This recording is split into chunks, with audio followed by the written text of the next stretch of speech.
Good morning, everyone. Distinguished guests. Okay, all right. Since we've established that, let's get right into it. Good morning, everyone. Please don't mind Mr. Fina calling me grandma. I'm not yet a grandma, but good morning, everyone. Distinguished guests, alumni, business leaders, entrepreneurs, and every participant that is here today. I know you all understand that this is the maiden edition of the business seminar that is organized by the Old Students Association of the Bishop Howard's Memorial Grammar School. So I'll just say summarily, and then we can get right into the activities of today. Nigeria's economy continues to present both challenges and opportunities. I'm sure we all know that rising inflation, currency volatility, changing consumer behavior, and rapid technological advancements is forcing people, businesses to rethink how they operate and grow.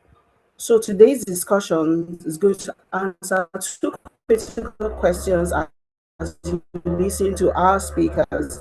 Please get your notes ready, your pens ready as you listen to them all. Now, the two critical questions are: how can businesses survive and remain profitable in today's economic realities? That's question number one. And then question number two: how can entrepreneurs leverage technology to build sustainable businesses despite these challenges? Now, there are going to be key takeaways from this session, but before we go into that, let's first of all take uh, the national anthem. Okay, so Mr. Fina, if you're ready for us, let's take the national anthem. After that, we'll take the school anthem activities of the day.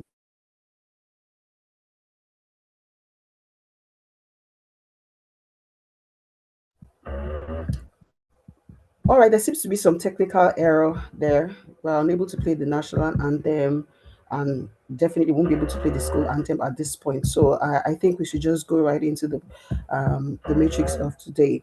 Now, the president is going to take the welcome address, and the president is in the person of Mr. Afina Sadiq Adibowale.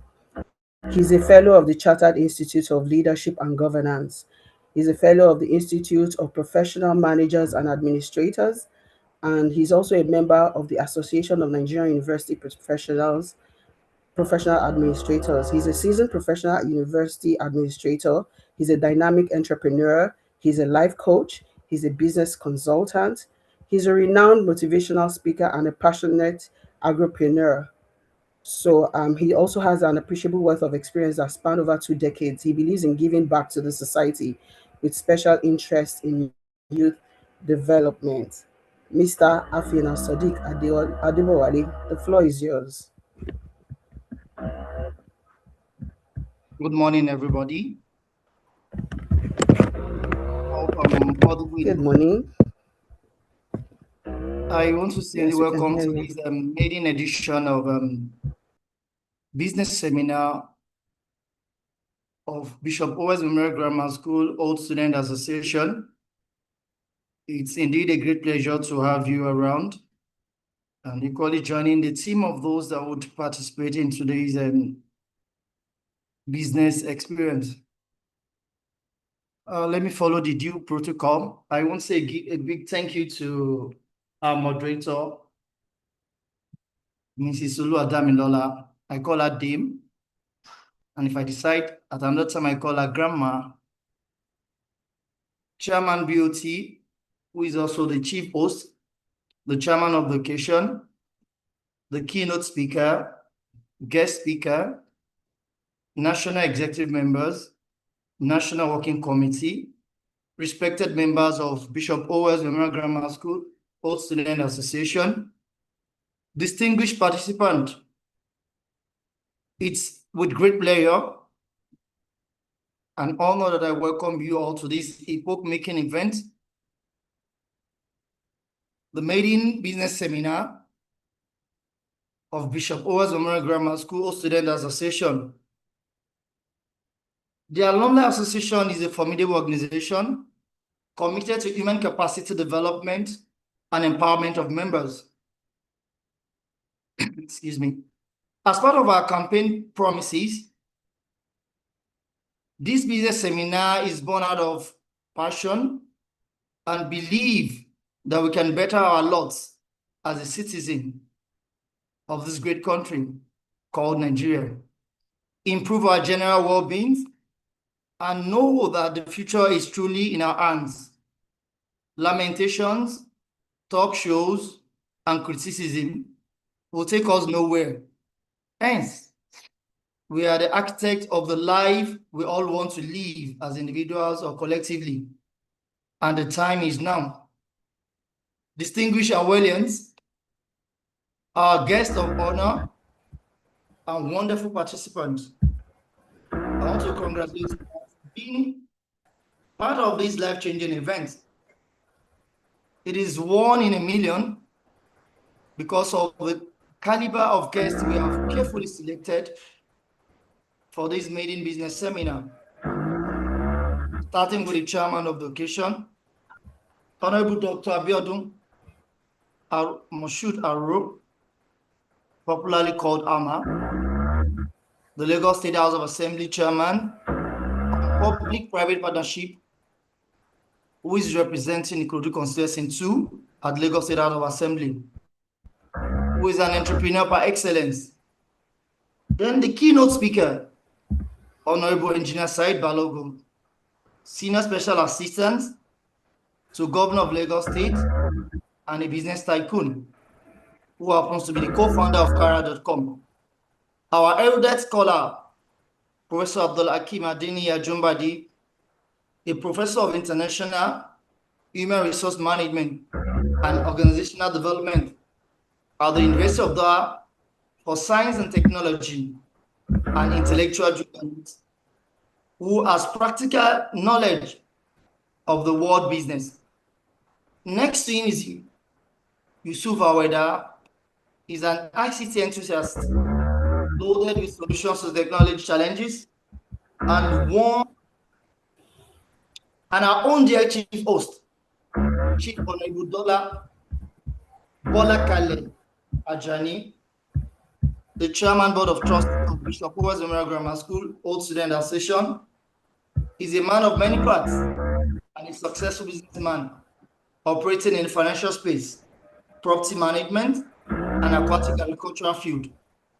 Dear participants, the essence of the seminar is to sensitize, reawaken, and fortify us on the need to start up a business, improve our existing or moribund businesses, because that is the ideal way to grow.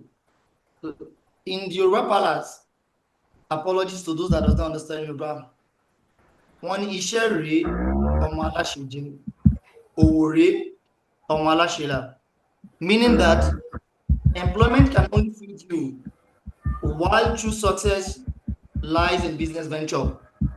Hence, the time is now. How? Consult. Also, the seminar will dovetail to a business competition that is open 18th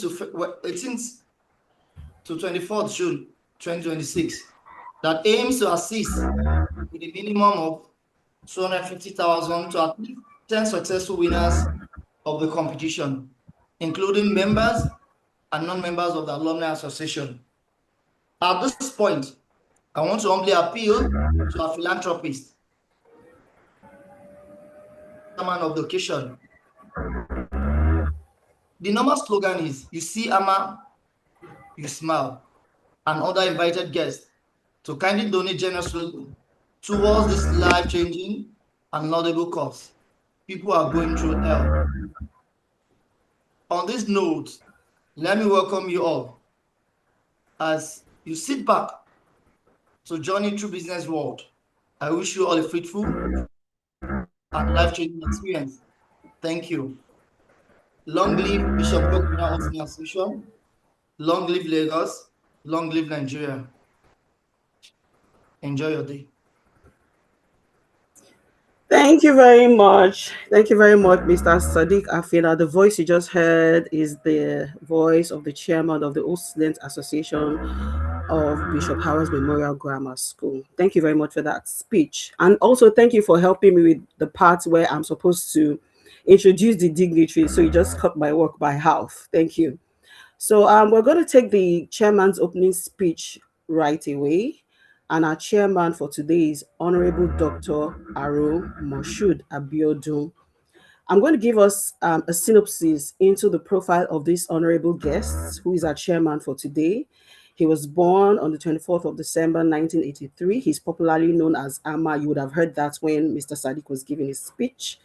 He's a Nigerian accountant, he's an entrepreneur, he's a politician, and he currently serves as a member of the Lagos State House of Assembly, representing Ikorodu Constituency 2, under the platform of the All Progressive Congress, APC.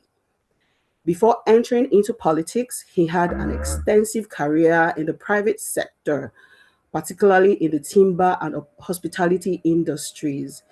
He has also held leadership positions in trade associations. He has served as National Publicity Secretary of the Processed Wood Producers and Marketers Association of Nigeria and the National Vice Chairman of the Sawmillers Association of Nigeria. Upon his inauguration into the 10th Assembly, he was appointed as the chairman of the House Committee on Public-Private Partnership, PPP. That is the dignitary we have as our chairman today. I know we're all muted and I know we can't, clap for him, but please feel free to use the icons to express yourself. If you want to clap, please feel free to use the icons. Honorable Dr. Arumo Shud, the floor is yours. Thank you.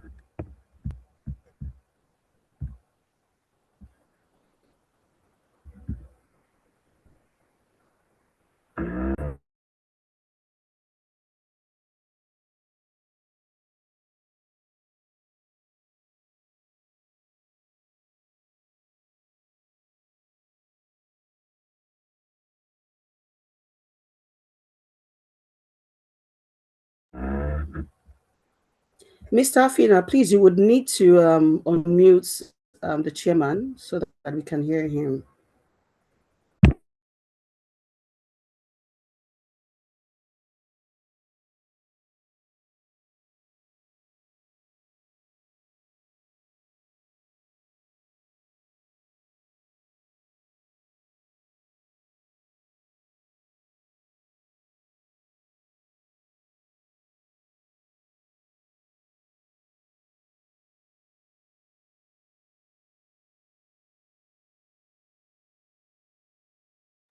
Hello, Dave.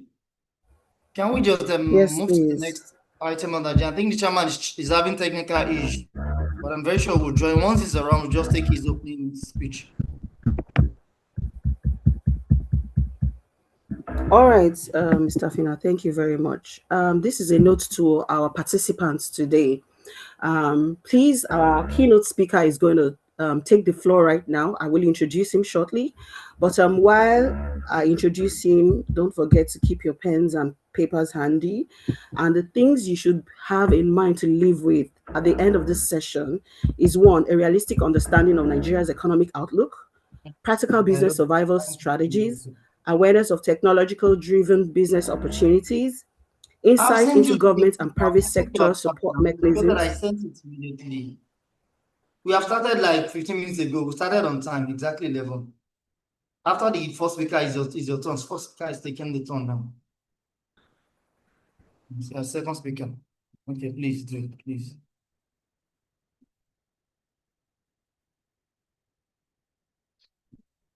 Mr. Afina, kindly mute yourself. Thank you. Mr. Fina, kindly mute yourself. Thank you very much. Government and private sector support mechanisms, actionable steps for starting and growing businesses despite economic challenges, and finally, inspiration from experienced leaders across academia, government, technology, and business. As you can see, we have quite a number of them here. So we're going to move on to the keynote address. Okay, and the keynote address will be taken by Honorable Engineer Sahib Balogun. He's a senior special advisor to the governor of Lagos State. Now, a sneak peek into his profile. He was a school representative to Jet Club competition and the Bonvita Brain Match. So those of you that are in Jet Club in your school, I'm sure that you can relate. If we still have we have students on board this session. He's a Secretary General, Historical Society. He was the Assistant Dining Hall Prefect, Best Student Award for Electronics during his time, and he made the top 5 WAEC results. He has a BSc in Electronics and Computer Engineering, Lagos State University. That was between 1998 to 2003. He has an executive MBA, and he has over 23 years in network architecture, cybersecurity, and digital transformation across Nigeria, UAE, and Saudi Arabia. Now, I'm going to just give you this amazing sneak peek further into his profile. He architected the secure one connecting 36 Central Bank of Nigeria branches and 85 plus bank headquarters, the foundational network behind Nigeria's interbank settlement system. I think that deserves a round of applause. He designed and built the first carrier-grade security operations center in the Middle East for GU Telecoms in the UAE. He led the technical defense that secured a 15 million plus network modernization contract for MTN Nigeria. He received the Etisalat UAE Executive Vice President's Commendation for leadership in delivering the UAE government carrier network program. He is currently the SSA Political and Legislative for Lagos State, Independent Technological Advisor 2020 till present. He's the co-founder and technology strategy lead for kara.com.ng. He's a technology writer. He's currently pursuing advisory board and non-executive director roles with Pan-African and multinational organizations. If you want to reach our keynote speaker, he's definitely on LinkedIn and you can search him through his name. So, our keynote speaker, Honorable Sir, you have the floor. Thank you. Yeah. Good morning, everyone. The chairman, the president of the Old Students Society of Bishop Owells, invited guests, fellow speakers, and the alumni of the great school. I greet you all. And with all protocols duly observed, I will just follow this protocol by greeting once again the chairman of the occasion, Honorable Dr. Aromashud Abiodun, our chief hosts, Dr. Bola Kale Ajani of the BOT, our national president, Mr. Sadiq Afina, distinguished guest speaker, fellow old students, old students of the school, good morning, and thank you for trusting me to deliver your keynote speech. Today, ranging from the year each and every one of us have left this school. So if you left the school just this year, last year, and decades since the establishment of the school, and you're with us today, then I want to believe we will recall the methods and the communication that we have all gone through in our respective years and classrooms during the stay in the school. And what we always learned then as a school with a missionary background was definitely the fear of God, the need for wisdom, the need for compassion, the need to be detribalized, the need to continue in the hope of a united country. Having said that, we all will agree that the process of nation building, the process of avoiding temptations, all are surrounded by also a need to secure a good and bright economic future. And that is one of the reasons why we found ourselves in the walls of the classroom in the first instance. If the walls of the classrooms were assumed to be a place where poverty is being taught, then I doubt if any parent would have sent us to these schools. So therefore, we have received the basic and we've been given those opportunities by our parents or guardians who took us through this educational system. Today in Nigeria, how we survive, how we thrive, has always been, and we pray should always be, about the need to make an input into a system and expect a positive output. And wherever there is a negative output, to get back to the drawing board, we strategize and come out with new ways of solving problems. For a long time, developing countries, which Nigeria is one of them, have been known to be associated with inflation. And that inflation means a continuous rise in the prices of products, month on month, year on year. Of course, sometimes we may experience price drops, but when we take a historical look at movement of prices, it tells us one thing, that most things that we procure today will not be found cheaper tomorrow, either due to a local circumstance or an international circumstance like we've had in the recent disruptions or recent wars in the Middle East or the war between Ukraine and Russia. All these are external factors that as Nigerians, we all have to bear and come up with solutions that are locally acceptable. So we witness increase in food costs. And I always remember, while we were in school, there was this Yoruba slogan that says, "Iṣẹ́ àgbẹ̀ niṣẹ́ ilẹ̀ wa." So what it meant from that time and what it still means today is that we have an opportunity and we have a role in ensuring food security in our great country.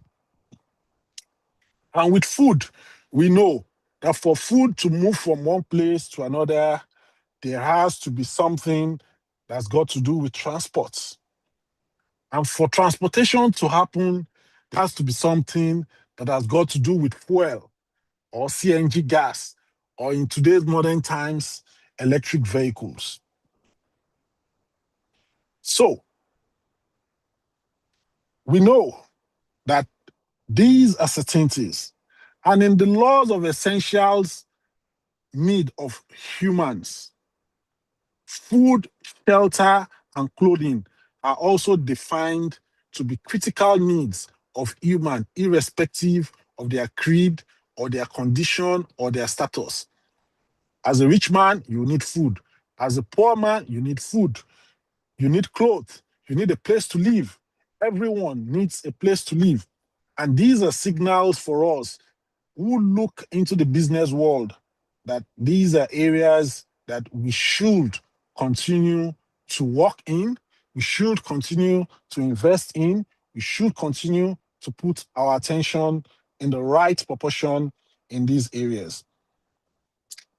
I mean, just a few weeks ago, we've heard from the Lagos Business School breakfast session by Dr. Bismarck Rewani. He keeps telling us the signal. Yes, the Nigerian economy has undergone certain reforms in the last 2.5 years, primarily around FX regulation and also around the regulation of the oil and gas sector, along with some partial regulation of the regulation of the power sector. Many will see this as an obstacle, but I want to assure us that if we take the right perspective to these reforms, there are opportunities in the reform. So Dr. Bismarck Rewane effectively said that the current value of the Naira is below its true value. What it means is if you're buying a dollar today for about 1,300 and something, know that you're paying too much. That probably that price should be lower. Probably you should be getting it for 1,003 or 1,200 and something. And that in itself is a difference. But what that difference is telling us from what we used to know in the past was that Naira was always reported to be overvalued. That means if we were paying 1,400 Naira to buy a dollar, the actual market price of it should probably have been 1,005 or 1,600. We call this arbitrage. But in the past, it has been positive arbitrage for those who trade against the Naira, who bet that the Naira is going to crash. This is the first time in a long time that you are having this positive arbitrage that says if you stock up dollars, if you hoard dollars, if you keep dollars with the hope that the Naira is going to crash, then you are in for a big shock. So you will see the transformation that the business of hoarding dollar in Nigeria is no longer fashionable. And what that indicates also is that there will be huge interest for people who want to invest in Nigeria, either Nigerians in diaspora, either foreign investments who believe in developing economies. And when they invest, the investment comes into the people's life. And we've talked about, I've mentioned the key areas that investment will always cycle around. Not to take much of our time and speak, over what our expected guest speakers and other speakers will do. I want to implore us to pay rapt attention, take quality notes, and develop individual action plan to fill in the gap in the Nigerian economy. I will give a simple example. The launch of the Dangote refinery and its proposed plans to take the refineries for an IPO. If the Dangote refinery IPO happens, what it means overnight is that the value of assets in the Nigerian Stock Exchange, the NGX, will grow by at least 45% of its present value. And the present value in itself is over 161 trillion naira. So we're talking of over 80 trillion naira or about 70 trillion naira coming into the Nigerian economy, either from Nigerians themselves within Nigeria or from Nigerians abroad or from foreign investors. And that is just one aspect of the Nigerian economy, which I mentioned, which was the fuel. We still have a huge gap in our food supply chain. We have a huge gap in our clothing chain. We have a huge gap in our housing deficits. Let's see these as opportunities. Of course, that is not to take away the responsibility of the government in providing a conducive environment for this growth to happen. But what we need to see is that growth will not happen overnight. And what it means is the moment you see the first window for a growth opportunity to take place, then I want to implore us to go in and take those opportunities. I wish us the best as we listen through this session and following in the thoughts and the experiences we've had through our years in school to understand that opportunity waits for no one.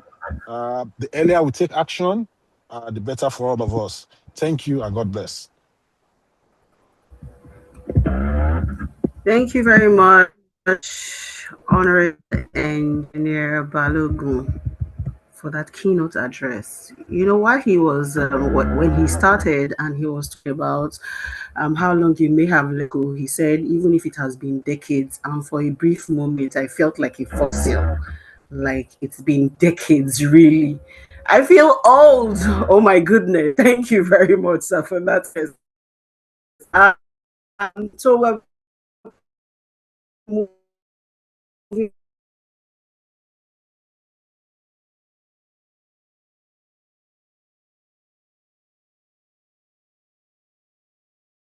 on.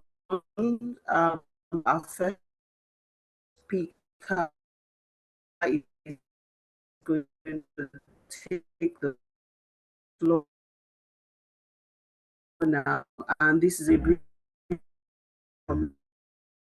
to participants. Please, as the speaker them chunks speak done, like uh, is done. I'd like to Afina is our first in.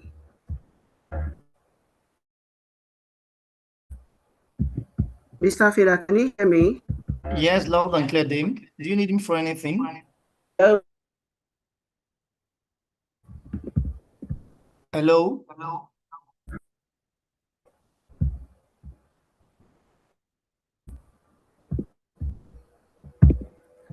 All right, I'm going to so going to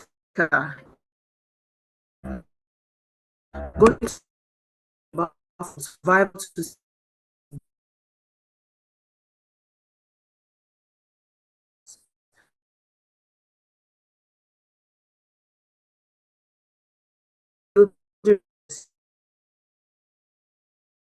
well and Hello, Dame. I think you know all the word. first is all. Hello?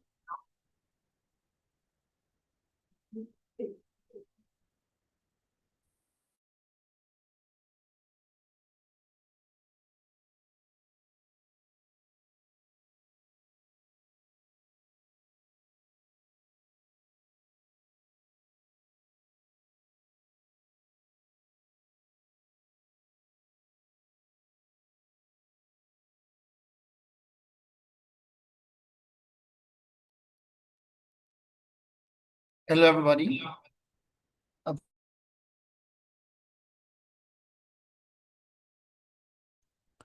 Hello, we can hear you.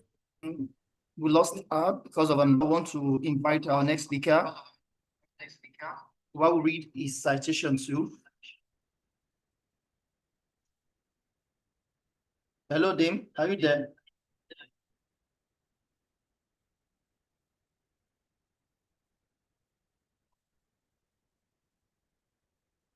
So let me take it right from here.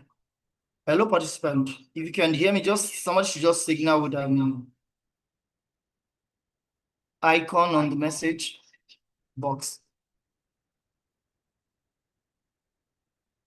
Oh, great. I can see that. We'll move to the next item on agenda, and I have the pleasure to introduce to us one of our speakers today, and he's going to talk about the opportunities in the tech world for a startup business. He's not a person than Engineer Yusuf Awoda. He has over 17 years experience in the software engineering, cloud architecture, and data analytics. Yusuf builds scalable technology solutions for complex enterprise environments. His extensive background in solving diverse software and infrastructure problems allows him to practically apply AI to streamline business and technical challenges. Yusuf's expertise span full stack development, multi-cloud systems, APIs, and enterprise integrations, including Salesforce and automation. He also leveraged data analytics to support informed decision-making and performance improvements.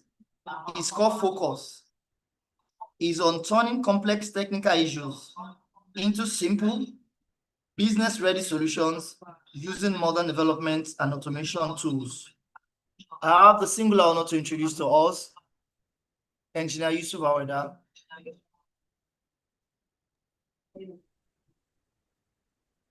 Thanks so much for having me. I'm so glad to be here. Do you intend that I start immediately or something?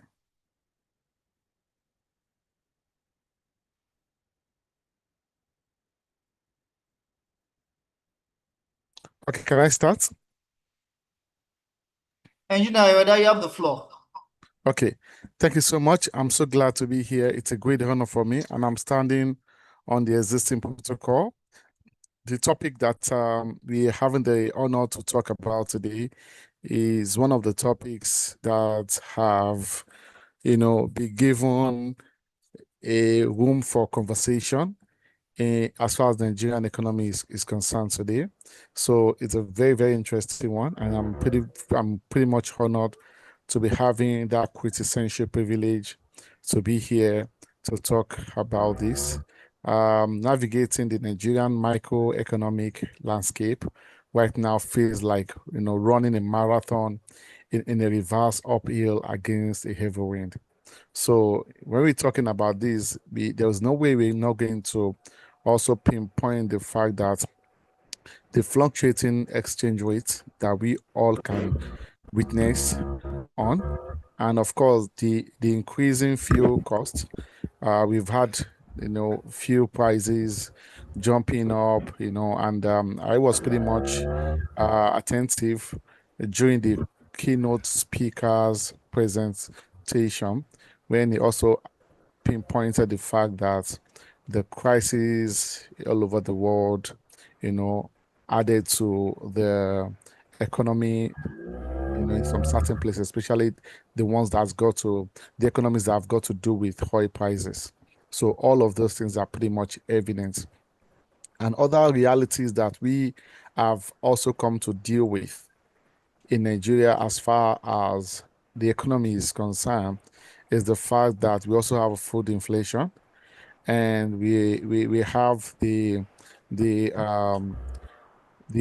other factors that are also affecting the economy in terms of the strength of our currency as well.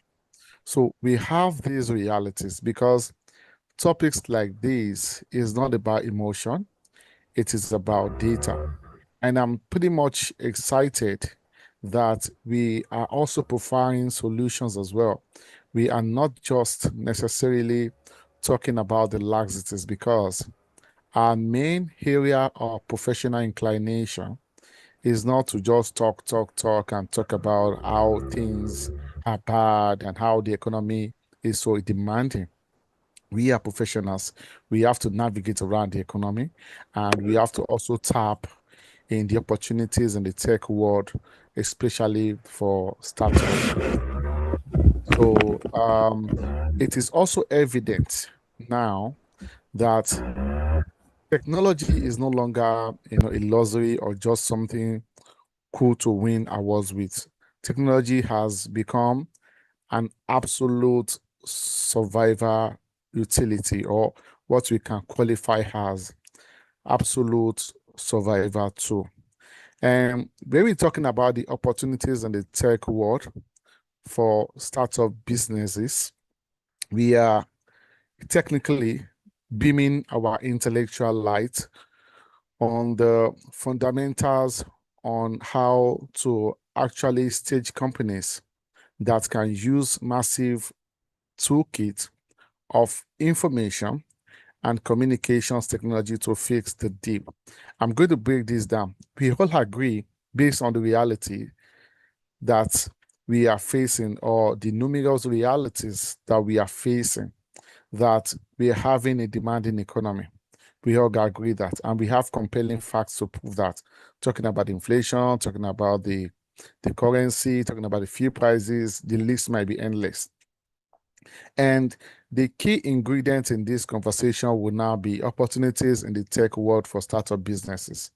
But the question surrounding this is, if there is going to be opportunities in the tech world for businesses to leverage on, then some people would have to take the bold step to use the tech tools to build the opportunities. Because when we agree that there are problems, and that the business, the various businesses, especially the SMEs, are actually going through demanding episodes. And truly, we also agree that technology is a tool that can be used to bring these businesses from the depth of degradation, pinnacle of financial success. Then, of course, we have to have companies that will build the tools that will be ready tools for these businesses to also leverage on. Now we can take a look at the data itself. The consumer wallet in Nigeria is heavily skewed, and everybody can testify to that, because it's pretty much hard to live a luxury life anymore. You see, when food, transport, basic electricity swallow up over 80% of a household's income, discretionary, it's pretty much demanding to say you want to live a luxury life, because what many families are actually looking out for is how to manage the fund for survival. So if you have a startup that is building something that is luxury inclined, you might not likely have people to purchase the startup from you, because the economic situation is not actually giving people the financial free privilege and freedom to purchase such, because people are primarily looking for funds to survive, to clothe themselves, to have a place to live, to also, have an atmosphere for them to breathe and survive for the next day. So the economy itself is also redefining what should be the status of business adventure. So the real opportunity has shifted rapidly from business to consumer to business, and business to consumer infrastructure. Micro, small, and medium enterprises and large corporate bodies are bleeding cash due to the operational inefficiencies. And they are desperately searching for solutions, tech solutions, and a digital system to stop bleeding. So imagine a company that is already spending a lot on operational, activities, and what they are thinking is to actually have a tech solution to leverage on to cut their costs. So when you build a solution that helps a company cut their costs, work more efficiently, then of course such company will be happy to leverage on that ICT-driven solution, because it will stop the bleeding, financial bleeding, and it takes off that pressure off them. And, despite these broader economic contractions that we've found ourselves, we can look at some certain interesting data. For example, the ICT sector consistently drives between 14% to 80% of Nigeria's non-oil GDP baseline. I was pretty much excited when the keynote speaker touched the aspect of how Dangote Refinery would efficiently boost the NGX stocks, Nigeria Stocks Exchange, So, but at present, we have ICT controlling about 40% to 18% of Nigeria's non-oil GDP baseline. So the digital foundation is alive and also maturing. So the market isn't disappearing. It is simply demanding highly practical, non-discretionary solutions. So we are going to be having some real-life example to dissect this conversation without ambiguity. And our very first example, would be MoneyPoint. So we are going to be looking at how some tech startups have been able to create opportunities for SMEs to leverage on. And we can now efficacy to analyze the laxities that could have occurred if company like MoneyPoint didn't come to the limelight to provide such opportunity for the SMEs. And I'm going to reiterate this without any vestige of equivocalness, that opportunities will only be leveraged upon by SMEs when the opportunities actually exist. So SMEs or founders or startup or inventors cannot tap on a vacuum of opportunities. Those opportunities have to exist, and the tech companies have to be bold enough to identify those opportunities and make them easily accessible to SMEs. And we can now see the evident result that these has yield over time. So when traditional banking applications were suffering from, erratic uptimes and cash scarcity created, we all are witnesses to the fact that the advent of modern fintech applications have really made, our financial transaction pretty easy. And one example is the MoneyPoint. They didn't try to build another flashy digital wallet or for tech-savvy consumers. Instead, they focused entirely on the engine room of Nigerian retail. I mean, the local merchants. They deployed high reliability POS infrastructure and coupled it with simple ledger software like Moneybook. So we can look at the verified data up to current 2026. MoneyPoint processes over 412 trillion annually. That is roughly $297 billion across more than 14 billion individual core transactions. So they made themselves the non-discretionary utility for over 6 million businesses. How and why did they do this? Because a market woman or a supermarket owner cannot afford a failed payment transaction when margins are this tight. So MoneyPoint leverage fundamental ICT infrastructure to solve a real world deficit. And what is happening is, prior to MoneyPoint, before SMEs could actually get access to even funding from banks or to expand their business, they go to the normal traditional banks. They will be compelled to, get huge property to protect the loan. They'll also have some compelling documentations to make to get the loan to advance with their businesses. But when MoneyPoint came around, they did something quite interesting, because the commercial bank, interest rates are incredibly elevated, and traditional collateral requirements lock out 19% of small businesses. So, that's even a kind of a blockade to SMEs, because 90% of small businesses could not even afford the collateral. So MoneyPoint turned their transactional data into a credit engine. So when they give the POS to small businesses, okay, so their software dynamically monitors real-time POS transaction patterns, daily cash velocities, and inventory turns. So a typical market woman who is now using MoneyPoint's POS can use that POS to make transactions seamlessly. So MoneyPoint is now monitoring this transaction in real time.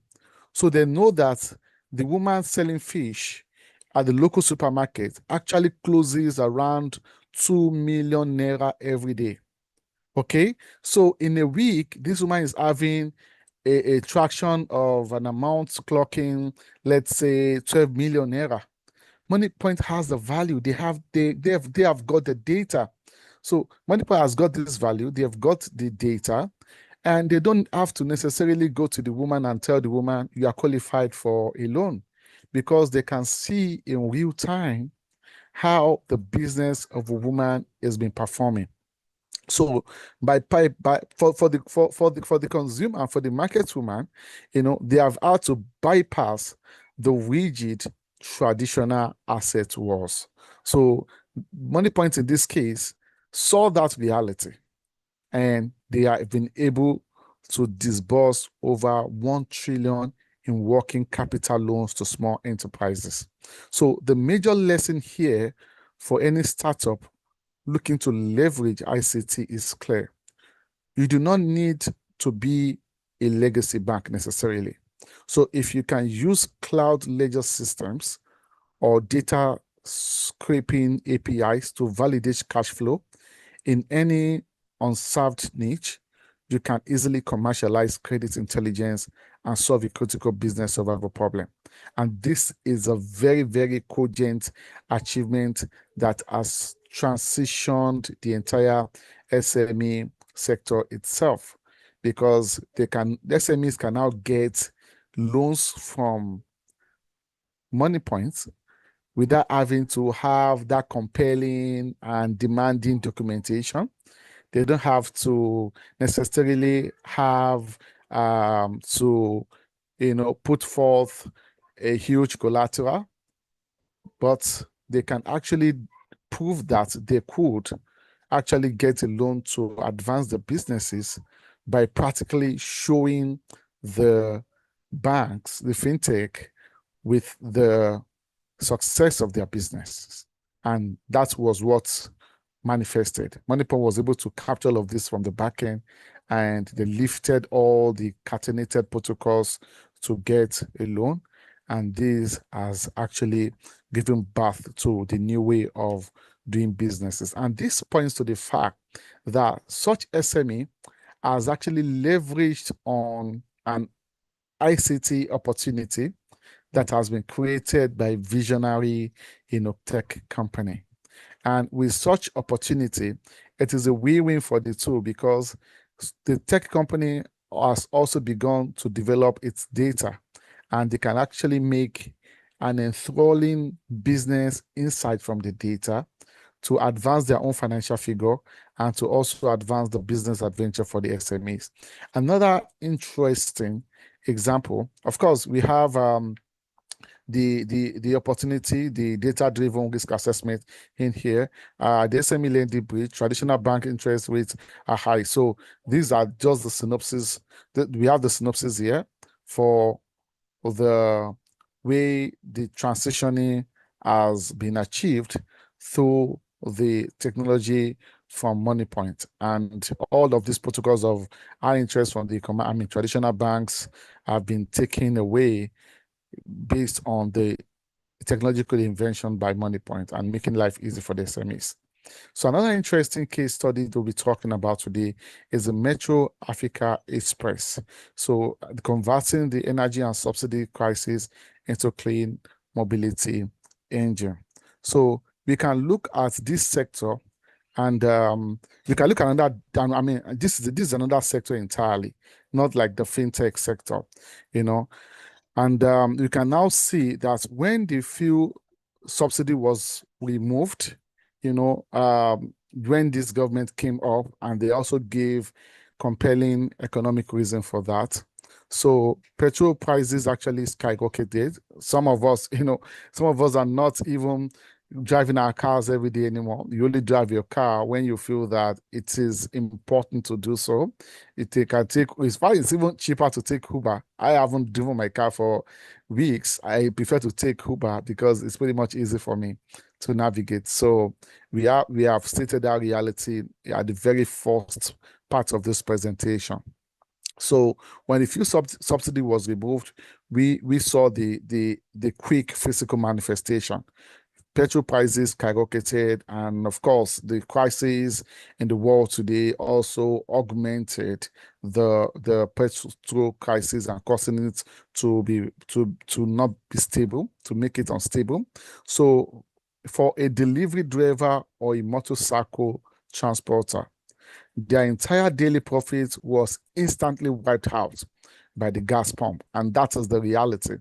Because even if they try to increase their charges to cover up the high cost of fuel price, they may not completely, fulfill their financial desire, because there will be a cap that they will map on their service price so that they will still remain a kind of an entity that people will want to do business with. Because if, for example, a motorcycle rider feels like, okay, because I'm buying fuel at a higher price, I'm just going to triple the cost I used to charge for my service, a lot of people will not transact with such person. So that actually affected them a lot. So their entire daily profit was instantly wiped out by the gas pump.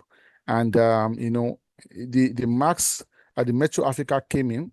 They realized that traditional combustion engines were becoming an extinct business model in Nigeria.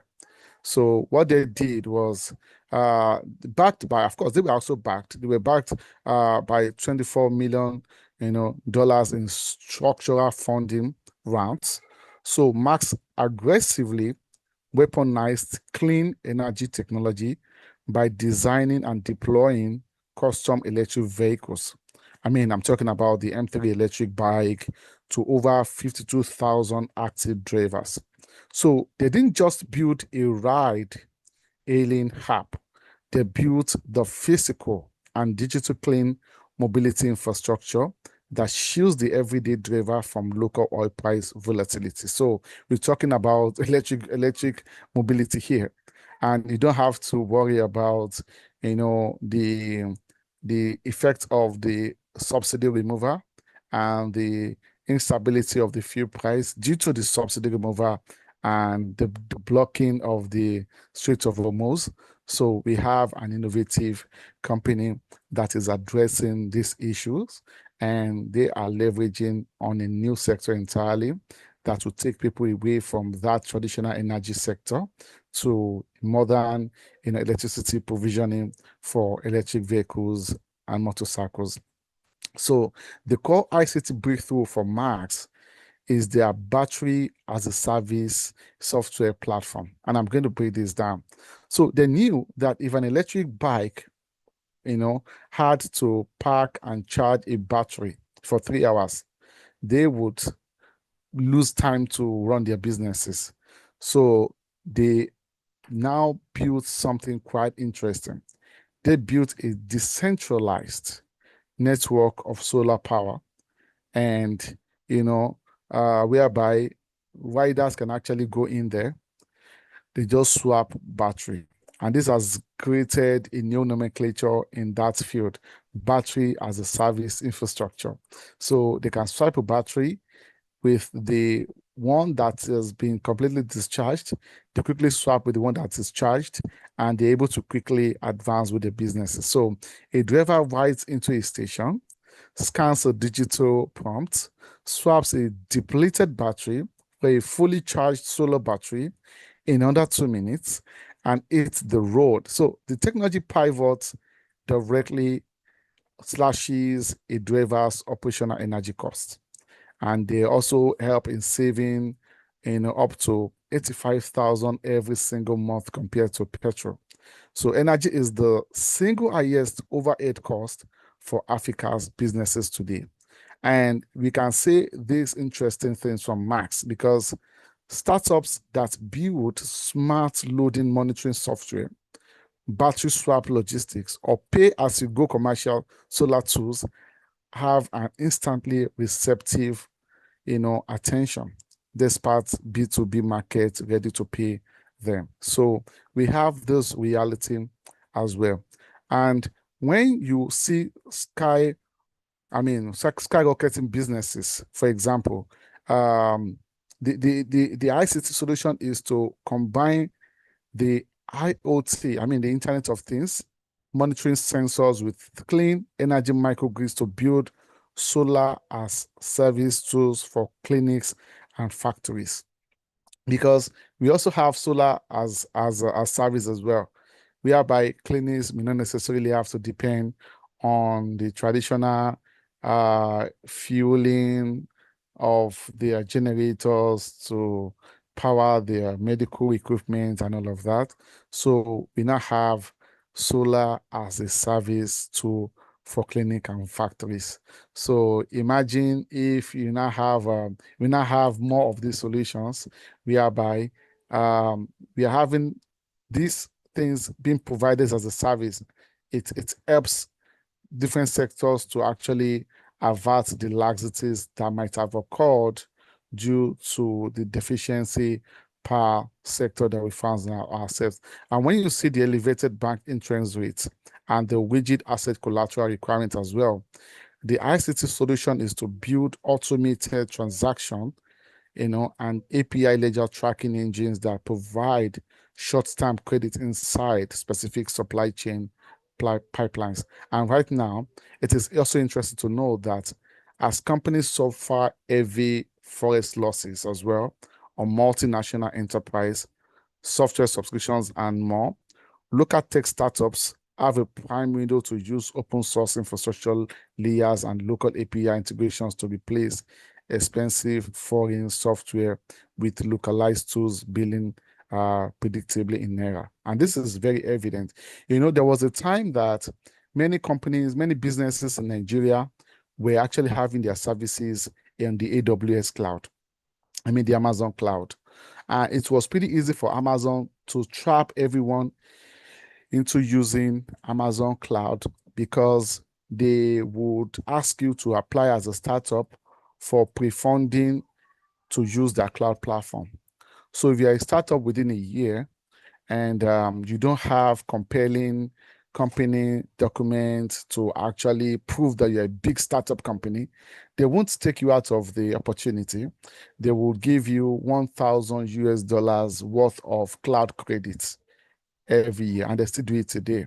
So if you're a startup, you can deploy your solutions in there. If you are a simple startup, maybe you just have a shop, you are paying 5,000 naira in a month for every month, AWS will tell you, no problems, we can give you 1,000 USD worth of credit card we can use to deploy your solution on our platform. So you can have your website, we do the hosting for you, we can do the domain name for you, we can do the email. They have something called SES, simple email system. I mean, on Amazon, they have quite a lot of solutions in there. And so as you use these services, they would cut the service charge from the $1,000 credit. But what happens after a year? The credit would be taken out, even if you have not exhausted it, and you are trapped into, because you have built all your solutions on their cloud platform, and they start charging you heavily in dollars. So it became something pretty much demanding. Sometimes some people might have spring off a virtual server for maybe a solution to solve a particular thing in the startup. And at that very moment they have done that, the very first moment, they feel so excited. Oh my God, I'm so excited. I'm not paying for this. Everything is free. But after a year, you've built all your solutions on top of their cloud technology. You can't just take them out. And startups started facing issues with forex payments. Imagine if you had built your solution on their cloud platform when dollar was just 450 naira. And your 1 year actually completed, immediately the government devalued the currency. And you now have to start paying 1,500, naira for a dollar. And for the first year, you didn't pay. So the second year, you're facing the reality of forex exchange, the naira devaluation. So it's going to be a very, very demanding problem. You can't survive it. You have to just find a way around, escaping such bill. So because of that excessive charges in terms of the forex exchange, there are lots of startups that have come to also spring off local cloud platform, whereby business owners can actually have their websites on a secured cloud platform deployed on a local server. We have in Nigeria, we have in South Africa, we have in Kenya. So many startups have begun to resolve this problem. So the point I'm trying to make is there was a time startups began having subscription payment issues on foreign servers. And because of the fact that our currency is not stable, they were boxed into paying hugely with the local currency. but thanks to the different startups that have brought forth the opportunity to create local cloud platforms whereby SMEs can now leverage on to actually, advance with their business solution without having to break the bank. So we have these realities in there. And of course, the reality is the global investment community has caught on to this shift. We can look at the funding landscape now. Over 40% of capital moving into active African tech network. I'm talking about the tech networks now. The capital has transitioned into debt financing and structural facilities rather than pure early stage equity. So investors are sometimes tired of vanity metrics like total registered users or website impression. They are hyper focused on net revenue retention and monthly active transaction densities. So if your technology shows immediate economic utility, the capital is there.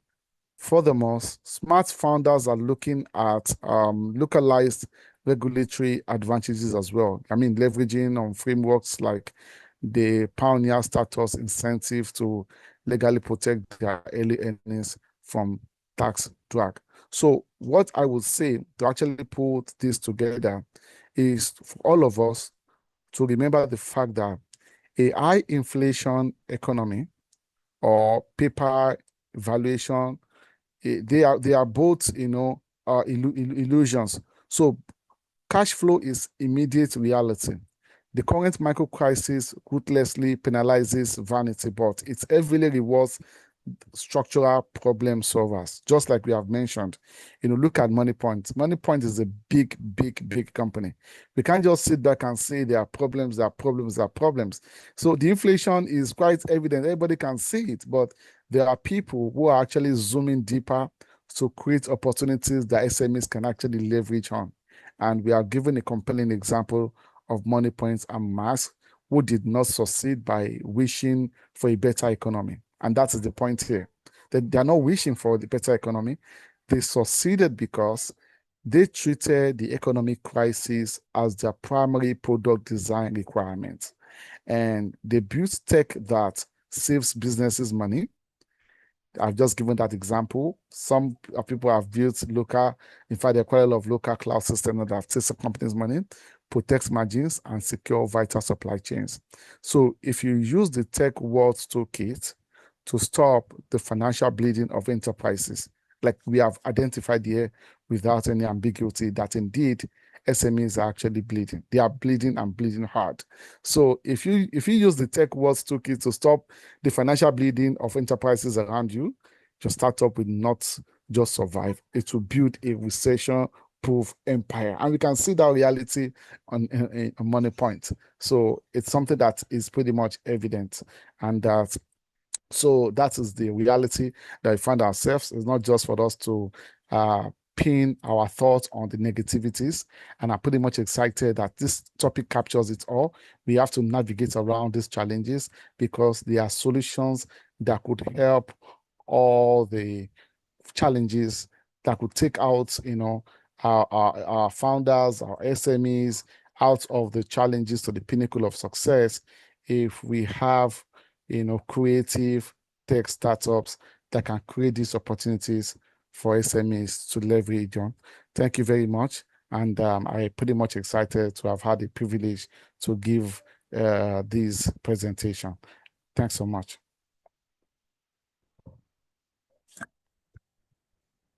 Thank you very much, Mr. Weda.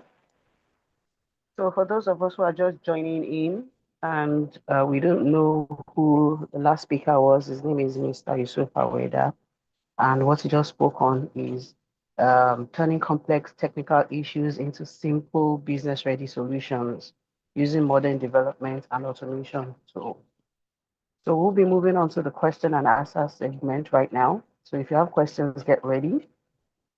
This is the time where you get to ask a question. I'm going to ask the host to unmute every participant so that, yes, please. Can we take the second speaker so that we just have the questions together? Okay, so Mr. Jombadi is in house right now. Yes, he has been with us since inception of the session. Oh, okay. I remember I was As trying in the last to. session we just. Okay, Yes. It was a technical itch. okay. So he's fully with us. You can see him, even the video is on. Oh, okay, I see. All right. So everyone will be taking Mr. Jombadi. I was trying to introduce him and give us a sneak peek into his profile before we experience that technical glitch. Be that as it may, would summarize his profile once again, and then he will take over the session. So the next person you'll be listening to is Professor Hakim Ajumbadi. He's the assistant professor at the University of Doha for Science and Technology. Um, he has over 20 years of international experience across Africa, Europe, and the Middle East. He's recognized for his expertise in leadership, entrepreneurship, workforce development, organizational resilience, and the future of work. He's a respected scholar, mentor, and public speaker. He has published extensively and he holds several senior academic leadership positions, including Director of Entrepreneurship, Head of Department, Program Director, and Acting Dean. He's passionate about empowering individuals and communities through education, continuous learning, and practical strategies for personal and professional success. Professor Ajombadi will speak on from survival to significance, how to build resilience, wealth, and legacy in challenging times. Professor, you're welcome. Please, the floor is yours. Thank you. Thank you very much for the introduction, and thank you for the opportunity to share my thoughts with this powerful gathering. I'm just trying to share my slide. Please do let me know if you can see my slide, please. Is it visible? Yes, we can. Oh, thank you very Yes, much. we do. All right, thank you very much. Once again, I thank you for the opportunity to share my thoughts with this very important gathering. And I want to commend the organizers of the program for putting this together, not just looking at Alumni Association as one where we just chat on WhatsApp, but also what we can actually do to improve one another's life. My name is Hakim Ajumbadi, as mentioned, and the president has given me a very big task, which is to discuss how to navigate Nigerian economy, which I'm very sure our politicians are also struggling to actually navigate. So I'm only going to share a few thoughts on what I think as it relates to us as the powerful members or alumni of Bishop Al Memorial Grammar School. So I asked, who am I going to be speaking with today? And I was told those who are preparing to retire and those who are just leaving school. And I felt that is quite a range. But we see what we can put together here. Talking about from survival to significance, looking at the present situation in Nigeria and the challenges that confront us all, what exactly can we actually do to get things better and especially to improve our well-being? So I think of building resilience, wealth, and legacy, especially in challenging times like we have. Our country is such a brilliant paradox. And I say brilliant paradox because I see more strengths and opportunities in our environment than the negativity that is often advocated by quite a lot of willy whalers, as I will want to say. That is not to say that I underestimate the tension in the land and the kind of pressure we're going through. But I start by saying that I recognize the fact that inflation is on the rise, as we have had for quite a while. But it is also safe to say that while it is being brought down, while certain things are coming down, the current inflation in Nigeria tends to stand between 4 and 5%, whereas food inflation, unfortunately, is still standing around 6 to 6.5%. So that is something that a lot of people talk about, which leads to the slogan of a being power. Then I also recognize the fact that unemployment, again, is something that is also a thing of huge concern. I think the problem is even more of underemployment than unemployment itself. Whereas, while unemployment itself is said to be around 4 to 5%, and then the issue of youth unemployment itself is 6.5. Pardon me, the inflation rate I was referring to was actually 15.9%, while food inflation is said to be 16.9. So I was confusing unemployment for that. Now, we recognize that this is a challenge, but at this point in time, globally, we also know what has led to rising inflation with the crisis Iran, US, and Israel. Cost of living has been a challenge for us. People are even saying that the cost of living is now killing the living. Yes, all these are there. But within this also, we've seen how Nigeria has also produced quite a lot of millionaires, leveraging on what my brother, Mr. Aweda, has just talked about. And Money Point has been a case in point, which has been a business that was built within this very tight economic situation, yet has succeeded very well and continue to strive. We are one of those that is on the list of every one of us today is the issue of insecurity and banditry. Unfortunately, we know that this dates back to around 2009 and that we are still facing it. And then with the support the government is getting from here and there, we believe that hopefully this will be a thing of the past. However, my concentration will be more on our strengths. We are a country with enormous natural resources. And this cannot be taken away from us. And we've seen that anytime we travel, we see how many foreigners are on the same flight with us. They come into Nigeria with us, but we don't see them living with us, which shows that we have so much. Talk about gold, oil, bitumen, gemstone. Just talk about it. It's all scattered all over Nigeria. And the conspiracy theory has it that part of why issues of banditry and insecurity has increased or exacerbated in our environment is because of these natural resources that those foreign machinery are now coming to tap. Whether this is true or not is something for us to find out if we manage to navigate this and get out of it. I also recognize the fact that we have a vibrant population with over 230 million population, with quite a lot of them with entrepreneurial mindset. We can't but be grateful for what we have. Wherever we see Nigeria, we see how we shine. Look at it, for example, the music industry. Nigeria is not in World Cup as we speak, but we have not less than 4 Nigerian artists showcasing their talent. I saw the other time when Rema music was played in the stadium. Without Rema himself being there, without him actually being on the stand, it was a colossal resounding success with so much noise. And that is what we have been able to do. We stamp our name everywhere we go.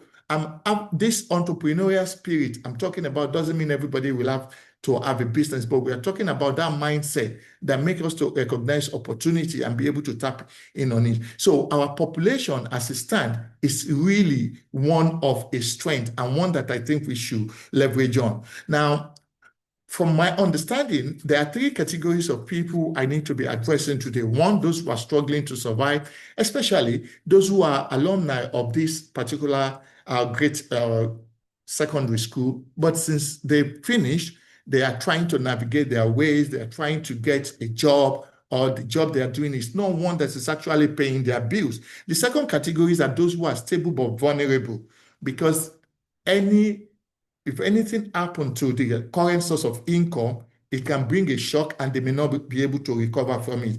And the last category are those who are already doing very well, they are successful, and they are thinking of their retirement. And retirement has now been one of those things that is so scary. I have not thought of I didn't think of retirement some 10, 15 years ago, but today it is the only thing that is on my mind. And I find it very scary on a daily basis. Every night, I find it difficult to close my eyes because of the fear of the unknown. So rather than nursing that fear every day, what then can we do? What are some of the options available? So my address is to these 3 categories of people. Let's look at it. The new realities of Nigeria. The old formula in Nigeria, like we know, is we go to school, we get a job, and then retire comfortably. And that explains why we have quite a lot of our parents stayed in one job for a long time. Current generation, it is a different ball game. It is no longer surprising to see people changing job 3 to 4 times within a year. I mean, within 5 years, wherever you find them. And that is because the current generation of workers are those who are very impatient, very witty, very smart, and they cannot take some of the things that were taken by some of our parents in the past. But then the key to that is to continue to learn continuously.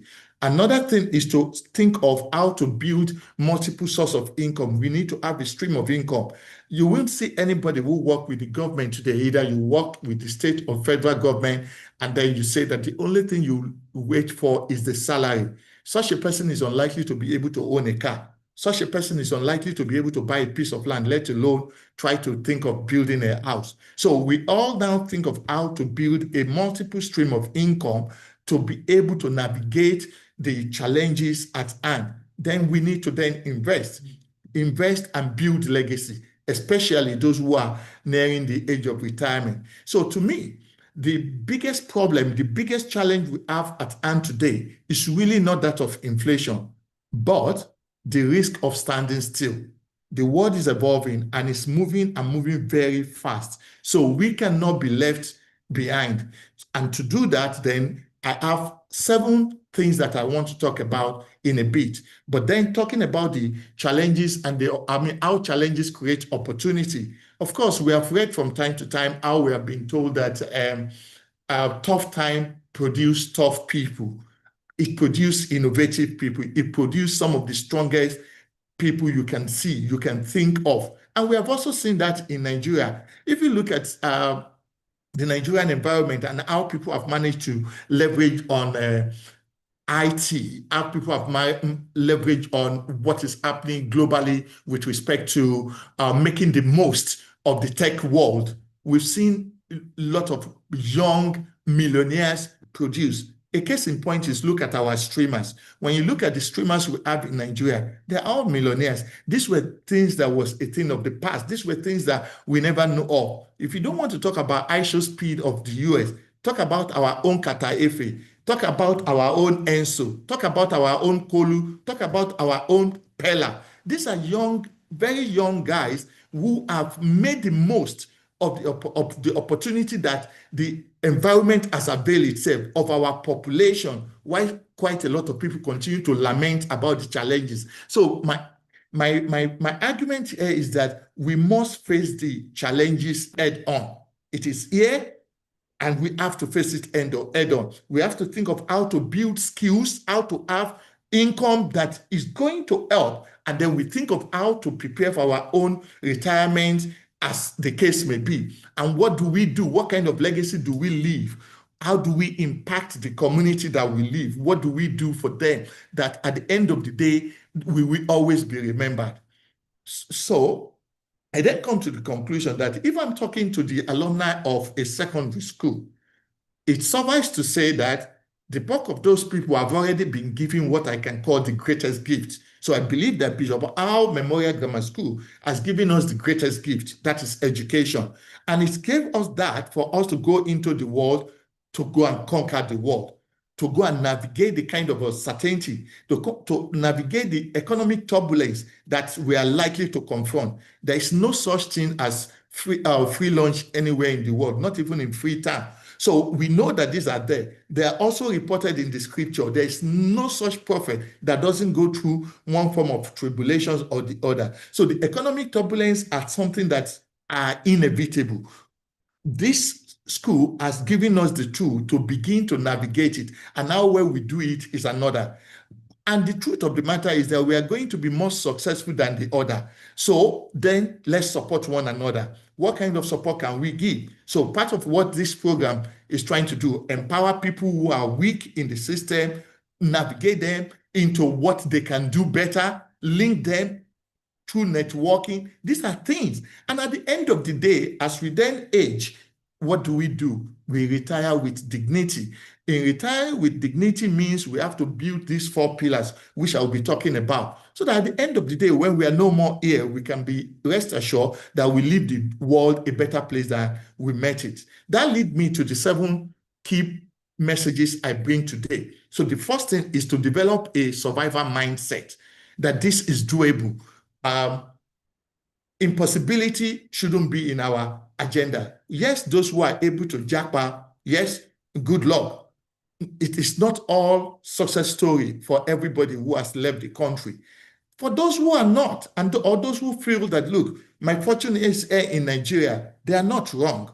They are not wrong. So within the turbulence, what can we do? I remember the case of a young man while I was the director for Center for Entrepreneurship in Kwara State sometimes ago. And the guy came to me looking for a job. And I asked him, what do you do in your first degree? He said he read education management. I said, and you say you have master? He said, yes. And I said, you are looking for a job. I said, if I offer you a job, how much do you think I'm likely to pay you? What do you think is going to make you okay? He said, well, I'm looking at about 50, 60,000. This was around 2014. And I said, I really don't know what you learn in school. If I have what you have, I am not going to look for a job. And he looked at me as somebody who was not willing to. I said, I'm not going to. I said, do you know how much home lesson teacher, like we call it in Nigeria, home lesson tutors, do you know how much they make in a month? And I gave him example. I have friends at that time who have a maths teacher for their kids who only come to teach twice in a week and were being paid 30,000. And 30,000, I'm talking about this in 2014, and I'm talking in Ilorin, Kwara State, not in Lagos. For those of you who are my audience, you know how much you are paying this private tutor. I said, now that is a job you do even after your normal 9 to 4 or normal 8 to 4, because you are going to teach those children only when you have come back from when they come back from school. It's only a question of who are you targeting? Are you targeting what is your market that you are targeting? And you can do this with 3 families in a week and repeat that. Thank God I saw that gentleman about 2 or 3 years later. I didn't recognize him. He came to hug me. Not only did he do what I suggested, he also started his own private tutor center. So what I'm trying to say is that is the mindset I'm talking about. When they say we should have entrepreneurial mindset, it doesn't mean all of us will have to be entrepreneurs. No, but an entrepreneurial mindset will give you that we avail you the chances of recognizing opportunity when you see it, understanding what uncertainty means, knowing how to navigate turbulence. That is entrepreneurial mindset. That is what we're talking about. So every one of us has got this in us. So for those of us who are alumni of this association, who are still struggling, who are still thinking what we can do, there are quite a lot that can be done. I know quite a lot of friends who are living abroad, and they have their teachers, the teachers for their kids in Nigeria. I know people who have set up bodies like that. So these are some of the things that can be done. A lot of retailers have now moved online. And I'm talking about genuine retailers. I'm not talking of those young ladies who claim to be selling boxers and they only want to deliver it themselves to you in the house and with whatever that comes with that. No, I'm talking of genuine retailers who are actually trading online, who understand how to build their social media network, Instagram, Twitter, and make the most of it in displaying their goods and making money, saving the cost of having to rent a shop, saving the cost of traveling to a shop on a daily basis without undue show off. Because the mentality has always been, I need to have a shop. Oh, this person is working for me. Those are show off of yesterday. And at the end of the day, you realize that the expenses is even more than what you are making. So these are the kind of mindset we need to work on. Then the young Nigerians, of course, quite a lot of them, like some of those that I've just mentioned on social media influencers, as we want to call them, we've seen what they are doing. So develop a survivor mindset. That should be the first way to go. We shouldn't be asking the question, why is this happening in Nigeria? But exactly how can I adapt to that situation that I have found myself? Because within that very tough economy, quite a lot of people will continue to strive. Those abroad are also coming home to invest because we find it safer. The second thing that I want to talk about is this, that we should recognize that skill is the order of the day. Skill is the new oil. Mr. Aweda talked about a lot of non-oil revenue generating means that we have in Nigeria. And you see that much noise about oil and what have you has really gone down because we have realized that we are not an oil-rich nation like it has been canvassed in the past. We are actually an oil-poor nation. I live in Qatar today. Qatar produces more than 3 million barrels of oil per day to a population that is less than 3 million people. But that population that is less than 3 million people, let me tell you, the truth of the matter is the Qataris themselves are just 300,000. They are less than 10% of the total population. And that is, so you cannot then compare that with Nigeria that produced less than 1.9 million barrels of oil for 240 million people. It doesn't add up. So for anybody to be deceiving us that we are an oil-rich nation, it is nothing but a lie. So we then need to look at it. What then is the new thing? What then is happening in the world? Where then do we fix? So you don't want to be left behind. Your AI literacy has got to be top-notch. And these are things you can teach yourself. You don't even need to pay. It's just a question of prioritizing differently. What do you do with your time when you say you are online? Do you continue to scroll page by page, laughing at other people's creation that is generating money for them, or are you creating something for yourself? Again, emotional intelligence. If you doubt, fact check me. Just ask yourself, top 5 skills employers need in 2026. It is not about communication skill. It is no. They want people who can solve problems. Because what you need to have 10 people to do yesterday, Cloud, DeepThink, ChatGPT will produce for you in an hour. So, but then there are quite a lot of other complex human issues that cannot be solved. They need people who can do that. Again, we need to develop ourselves along that line. What about data analysis? Data analysis, we talk about HR analytics, people analytics. For example, till I graduated, in fact, till I had my PhD, there was no university that I know that was teaching HR analytics. I'm not sure of how many are still doing it in Nigeria. And I found myself having to teach HR analytics to final year, people analytics to master degree student. I can't say I don't know. So I have to self-learn it. I have to self-learn it. Today, I'm considered to be an expert in that particular field. So we have to continue to learn. The continuous learning is the thing. So we remain agile. Adaptability is very key. And for those of us who are planning retirement, financial management is key. Financial management is key.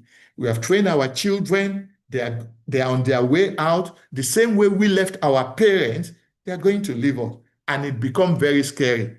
For those of us who are men, we know our problem is not just that the children are leaving us. We're even afraid that our wives are likely to leave us to go and do omugo. They are likely to leave us to go and sit with those kids in the name of looking after their children. And then we ask ourselves what becomes of us. These are the current challenges that we are thinking of. We are thinking of how we are not going to be lonely. Ask yourself, if at any point in time, what you claim to have in the bank, if you just have one sickness, do you think this money can even survive? And if you have opportunity to live another 10, 15 years, do you think you are going to? I have never imagined how very worrisome such thought could be until recently. So we just need to know that we cannot but continue to learn, and those things that are alien to us that we do not have an idea of, we need to actually try to get our head around it. We do not know anything. We have to continue. The third thing I want to mention is to build multiple streams of income. That is the order of the day. One is not enough. Salary can only pay bills. Yoruba will say, "Iṣẹ́ aláṣejẹ." That means salary can only pay bills. Owó àṣelà. That is, it's only business that creates wealth. It's business that creates wealth. No matter how big your salary is, it is never going to be enough for you to say, it's never going to, because the bigger a head, the bigger the headache. You want to change the school of your children. You want to change where you live to ensure that you live, or your living standard is commensurate with what that income is, and you are within the bracket of what your contemporaries are.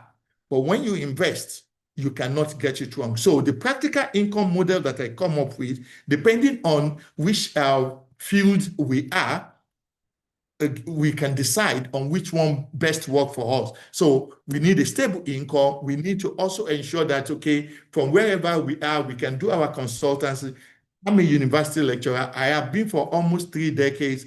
But one thing that I know how to do that I think I enjoy doing is impacting. And if that is the case, so I decided to go into consultancy, doing management training, doing corporate training for business executive, which I think tie more with what I know how best to do. If I go into buying and selling, I will fail abysmally. I will fail. I know. So you must know where your limitations are. You must know where your strength lies.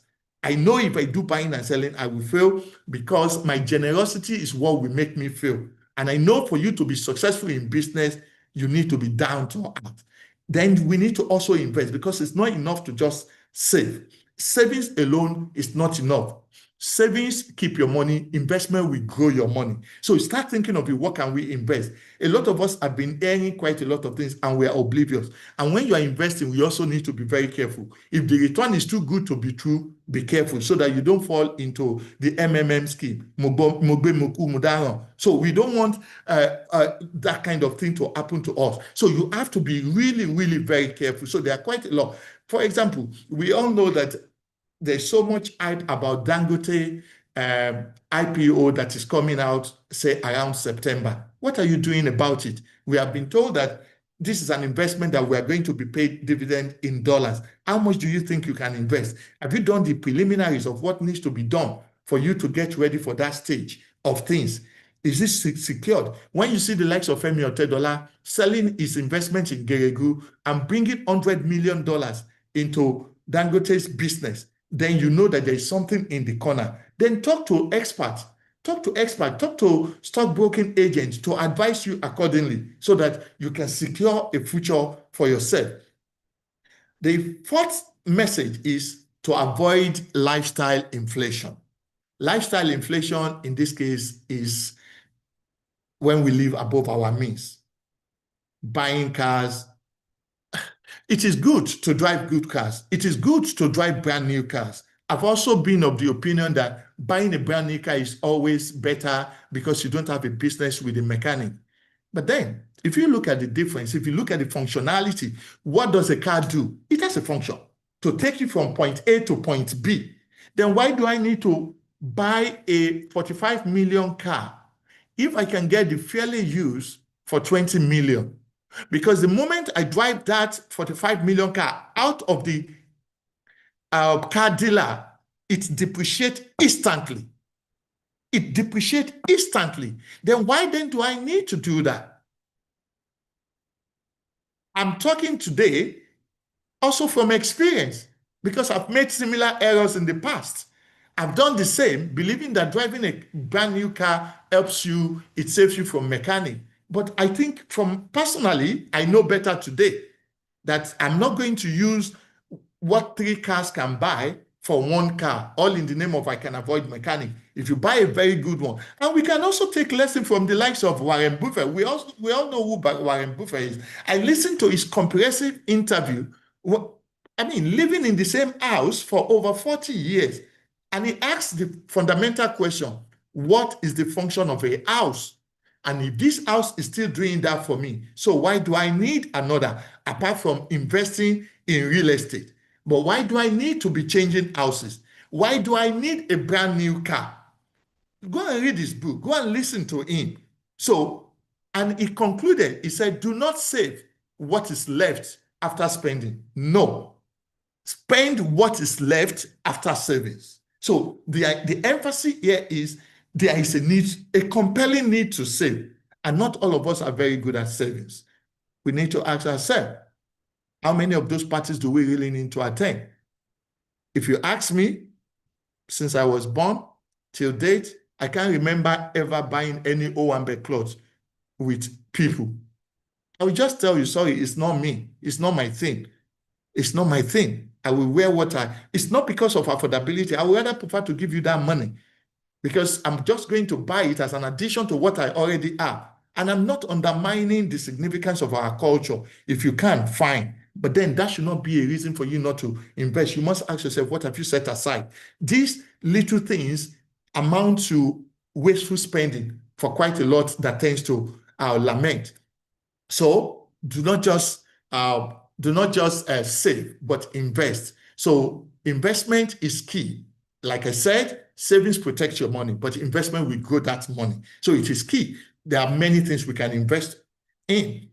Treasury bills, real estate, equity, mutual fund, agree, cooperative and pension. But please do not look for quick win, because looking for quick win can make you lose the money so quickly. So, and that's why I said earlier that if an investment is promising something that is risk-free or too extraordinary, a few times I've had people who have called me from Nigeria saying that there is this investment opportunity. And by the time they finish the analysis and telling me I'm going to get a 40% return, the question I always ask is, if this is as true as you've painted it, and this is the return on the investment, why do you think the business will need me to invest? Do you not think they would rather go to the bank and get a loan? Because the bank, the interest they will need to pay on the loan is less than the 40% profit they want to give me. That's the question I asked. It is a rational thing. So if you cannot answer that, then you can go away. I'm not interested in investing in it. So we need to be very cautious even while we're trying to invest. And then as I also draw to the end, now to talk to our seniors who are in the house, those who are preparing for retirement, we need to be mindful. I also learned this very late. Retirement is not something we plan when we are in our 60s. Sadly, retirement is something we plan from the very first day we start working, from the very first pay. I wish I know this earlier myself, because you will agree with me, talk is cheap.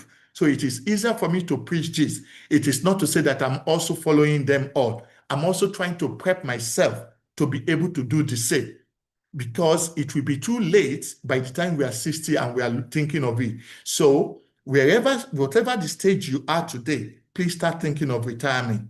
Whatever we can cut in terms of our investment, how much we're spending on our school fees of our children, the type of cars, how many times we need to change our wife's shops, how many times we need to drive a different car, we need to ask ourselves, what if I live longer than I'm even thinking?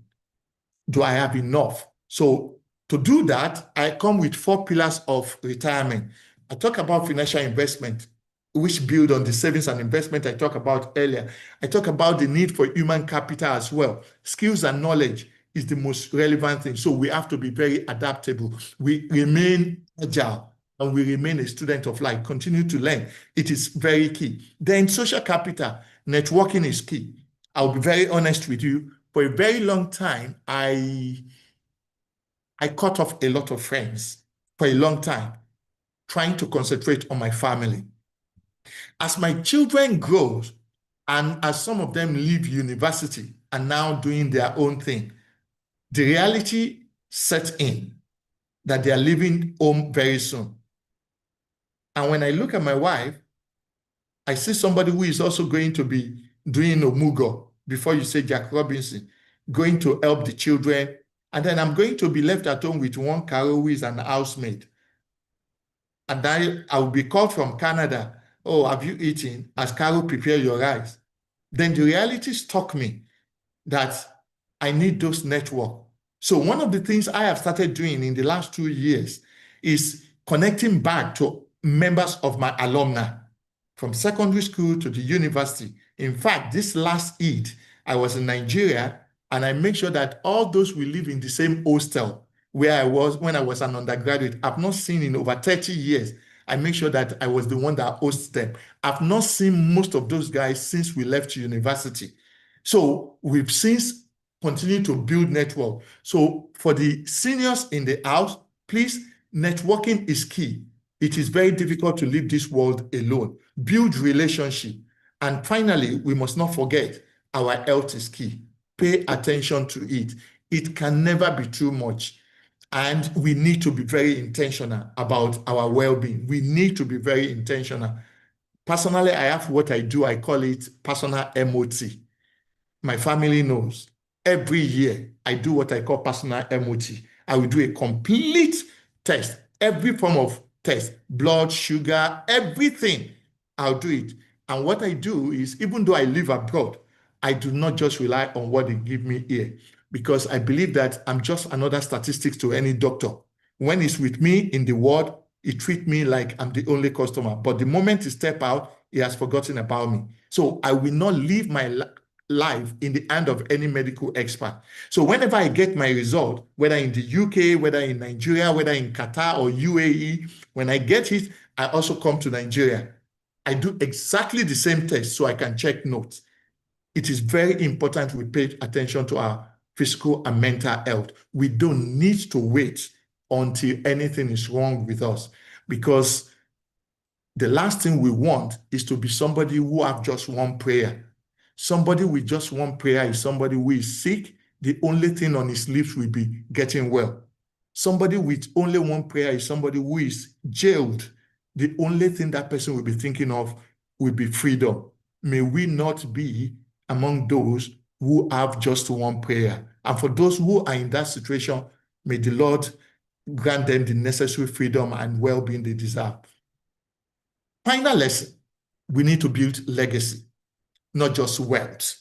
And in building legacy, let's take it back home. Bishop Ao Memorial Grammar School has given us so much.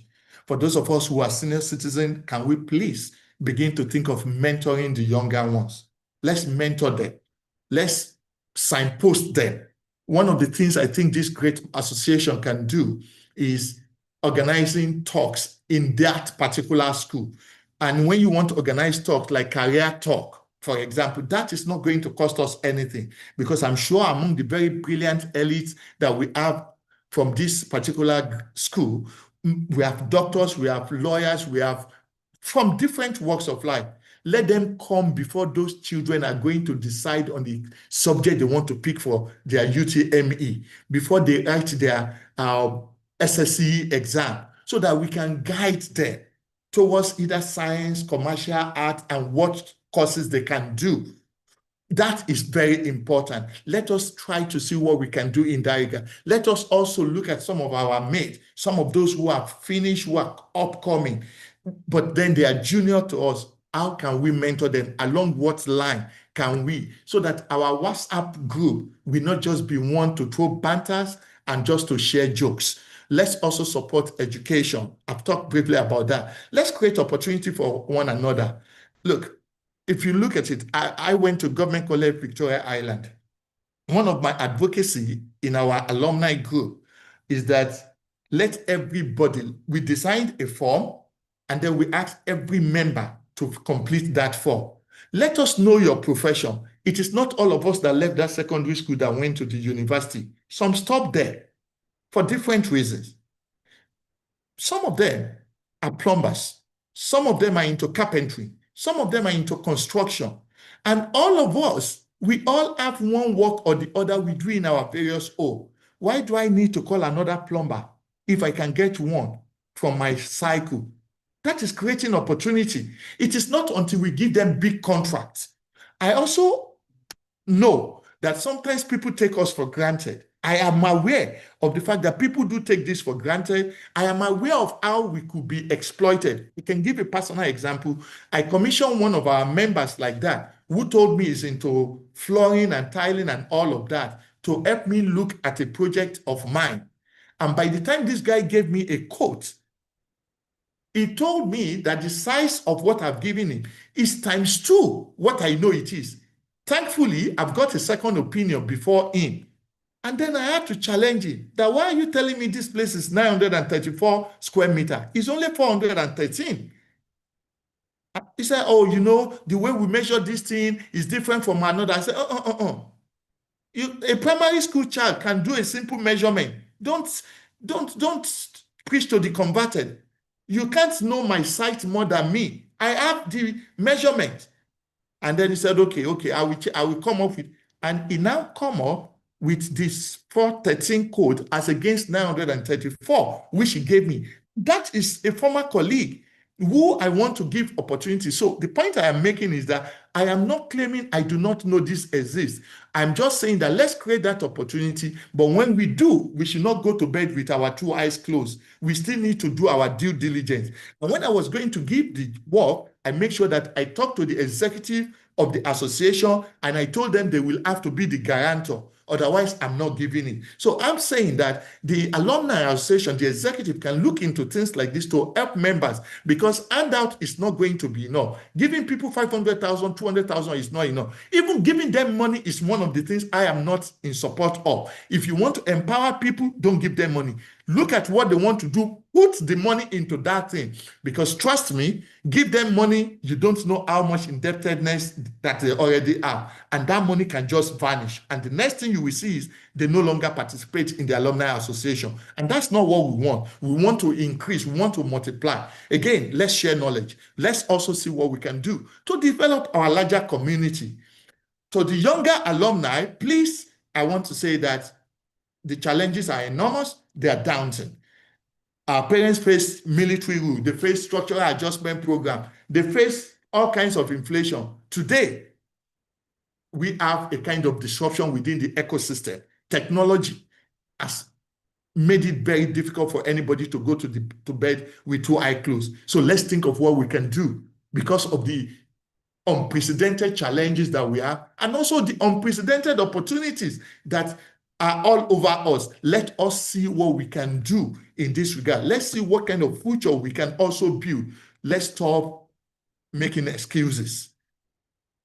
To the seniors, again, I reiterate, let us see how we can support those who are younger, those who are coming up. If you can give scholarship, please do. If you can give business opportunity, networking opportunity, let us not stop.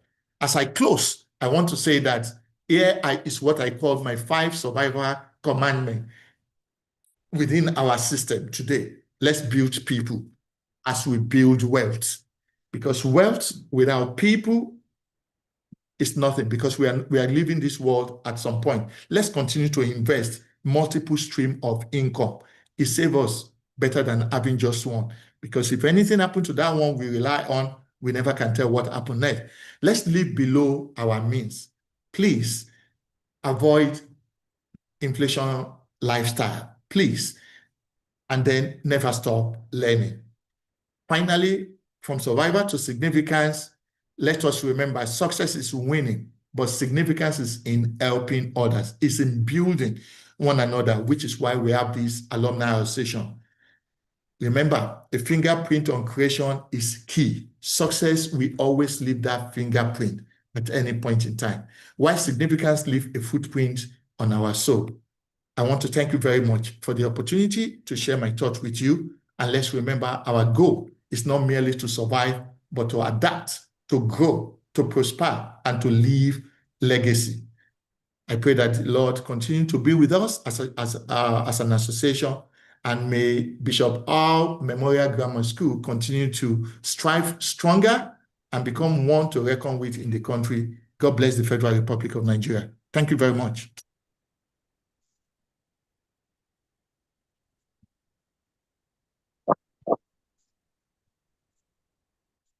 On their teaching. That was Professor Ajombadi. He's an assistant professor at the University of Doha for Science and Technology in Qatar. Thank you very much, Professor. So right about now, we'll be taking questions and answers. If you have questions for all our speakers, any one of them, please, the host is going to unmute everyone. Please, if you know that you're in a very noisy place or your background is quite noisy, please do not unmute yourself. But if you have questions, please signify by raising your hand and you will be unmuted. So while the host is doing that, I have a question for Professor Ajombadi while everybody's preparing to ask their questions. I know you made reference, you alluded to MMM, those schemes, those get rich quick schemes of those days. And then you also talked about the rule of thumb you apply when these young ones come to you, and then they tell you about investment ideas they're about to put their money into.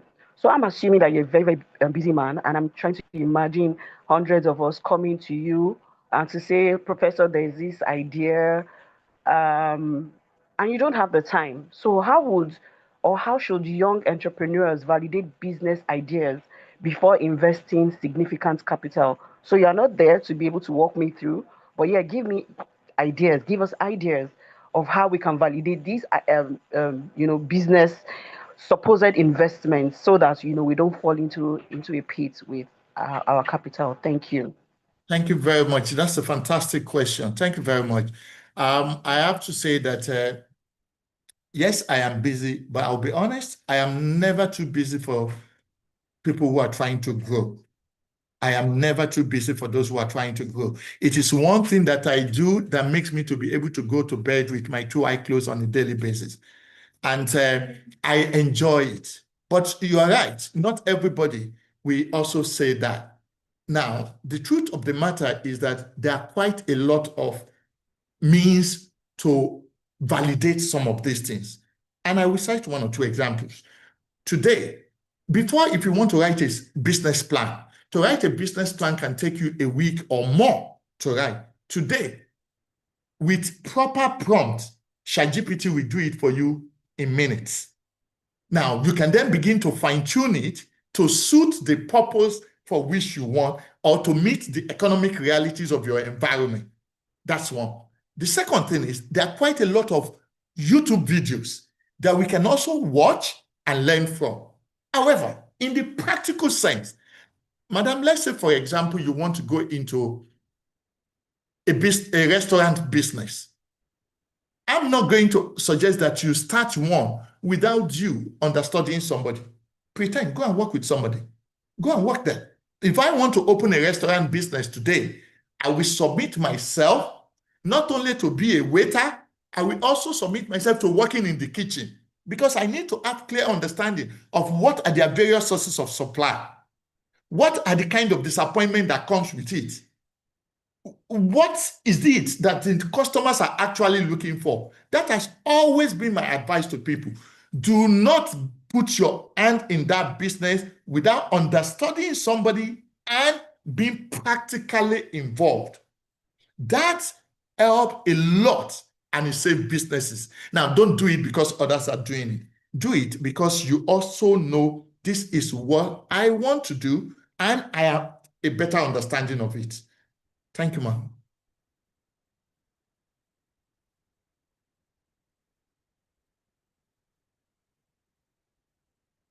Thank you very much, Prof. So to the participants, if you have questions, you can raise your hands so that you can be unmuted. It's question and answer time. Raise your hand. Okay, I have someone. ENC. Mr. Fina, please, can you unmute the person with their hand up?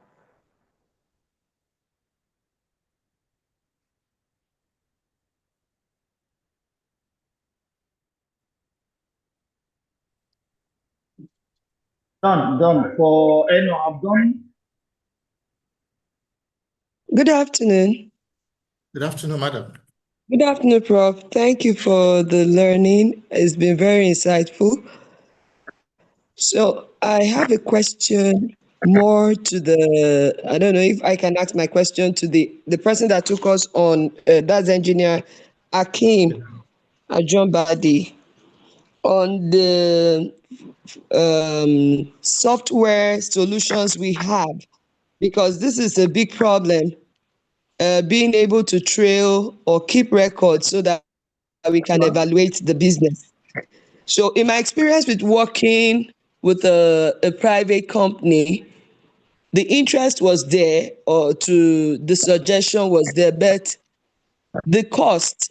So, but he mentioned that there are software companies that localized solution companies have come up, but he didn't mention any, so we could have it as an idea to explore. If possible, give us a fair estimate of what we might be looking at for the small entrepreneurs so that we can be tilted to making the right decision and taking advantage of all these opportunities. Thank you.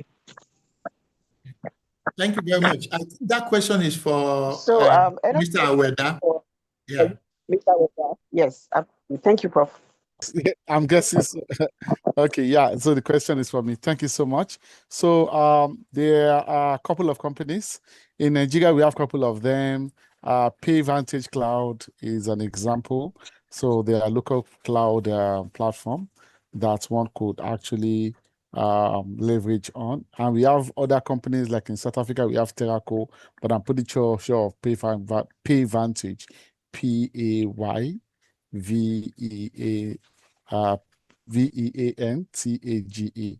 That's a PayVantage. So that platform is also cool. I mean, I've had to use them. It's super awesome.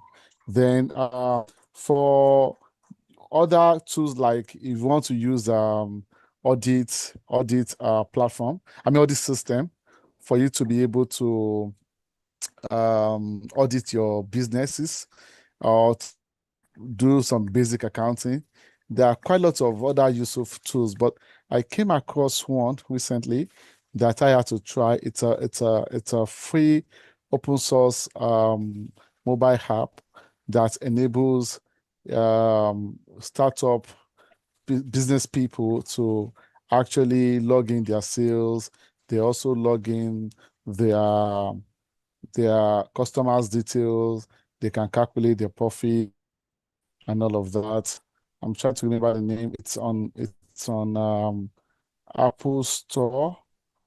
What's the name again? Just give me a few minutes. I'm trying to quickly fetch the name where I kept it. Zalix, yes. It's called Zalix Ledger. ZALYX. X for telephone. ER. So it's a free offline first bookkeeping app built for Nigeria's micro merchants and artisans. So it's meant for startups to be able to do the bookkeeping, and it tracks sales, tracks records, it tracks customer debt, it sends payment reminders, and also works without internet. And that's the most beautiful thing. So because most of these merchants operate in areas with spotty connectivity, so it lives on both iOS and Android. So I'm going to send the link for this Zalix first. I'm going to put it on the chat interface on this chart. So Zalix, let me see, did I copy it very well? Okay, let me copy the URL. Yeah.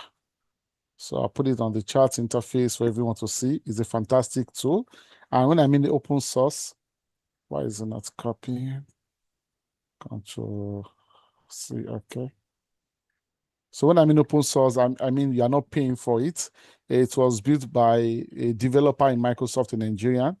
And okay, yes. Now you should receive on the chat interface soon.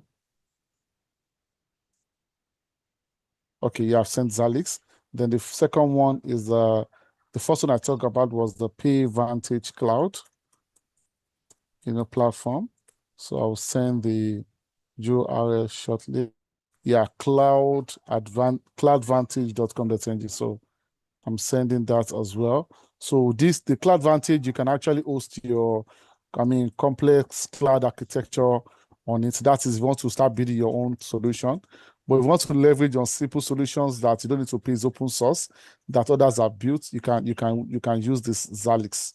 It's a fantastic tool. I've had to try it. It's a super awesome tool, which helps you with couple of things like your sales, your records, customer debt, sends payment reminders, works with internet and without internet, and it's a very cool tool. So thanks everyone. Thank you, Mr. Weda. Thank you for that, for giving us that clarity. Are there other questions? I want to believe that we were all preparing our questions as we were listening to our speakers walk us through their point of view about the topic of today. So if you have further questions, please let us know. In the meantime, while our participants are thinking through the questions they want to ask, I have one for Honorable Balogun. I know that SMEs are always, complaining about survival. The economic situation is difficult for them. And I also know that to an extent, we can consider you as an authority when it comes to issues like this. What do you think that the government can do to help SMEs survive and grow during difficult economic periods?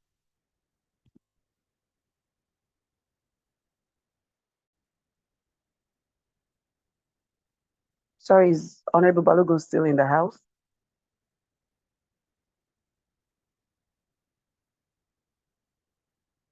He's still very much with us. Okay.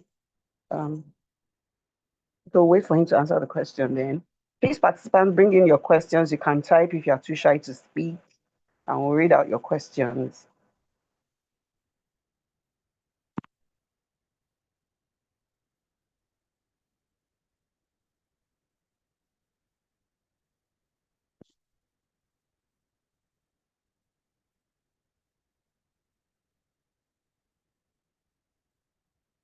Okay, I don't know. It probably is experiencing some technical glitches. I have another question, and this one is directed at Mr. Aweda. So many entrepreneurs believe that technology is expensive. I remember I was a part of a group and someone was saying that if you are a salesperson or you have some like a big store, you would need to invest in CCTV camera. And someone was trying to come up with a rebuttal and was saying, oh, you need to find out how much a CCTV installation will cost you before you go into that. But over and above that person's opinion, I believe it's a long-term investment. So you're not going to think of how much it's going to cost you now, because the cost of people stealing from you is much more expensive than the cost of actually investing in that. Now, technology varies. It could be many things and different things for different entrepreneurs. Now, my question to you, Mr. Weda, is how can SMEs adopt technology without huge investments? So meaning that, don't go for the big one, go for this. If you have, an opinion or a point of view concerning that, please help us. Thank you very much. Yeah, thank you so much. That's a very, very interesting question, and I appreciate that you how to let it out of the box. So, what I always advise people is, if you want to engage in any technical solution, and you feel that maybe you are being charged excessively, the advent of LLM platforms like ChatGPT, Gemini, Copilot, they have come to actually clarify so many ambiguities. You could put this question of you trying to get a camera for your office. You can describe your office space size, and you ask the LLM to suggest to you cost-effective, IP camera solutions that might even have AI detection that can fire an email or make a sound when somebody tries to overstep some boundaries. You will realize that you see cool options that fit into your small scale. The reason people say that sometimes technologies could be expensive is when they don't even understand their requirements. Some people don't even need to put their technology on AWS cloud. They just need to get a small cPanel platform to put their websites in there.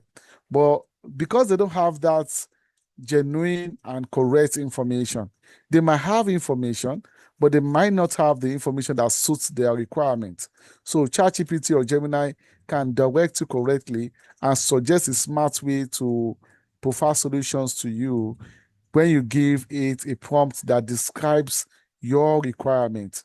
Because if you actually need a cup of water for your solution and you are thinking your solution relies on getting the ocean, you can see the huge difference.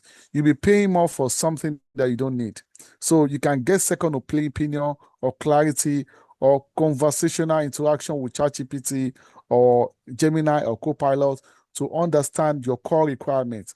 And once you understand this, you can be able to negotiate with the supplier and describe your own scale of requirements to the person so that you'll be given a solution that you might not need. There are some startups that they only have, maybe they're about five. There are about five in the company, and they are now looking forward to having corporate emails, and they are looking at Microsoft's email or Google email. That is like you are trying to seek an oceanic solution for something that a cup of water could solve for you. A platform called Zoho, Zoho, can actually give you 5 free email accounts if you have already registered your domain. So if you go to the big registration company, you register maybe myfoodnigeria.com.ng, I think about 7,000 to 5,000 naira. Instead of buying an email service from Microsoft that costs around 10,000 naira per user a month, you just go to Zoho. Zoho gives free email, 5 emails. So far you're a startup, you don't have to open more than 5 emails. You're not paying anything.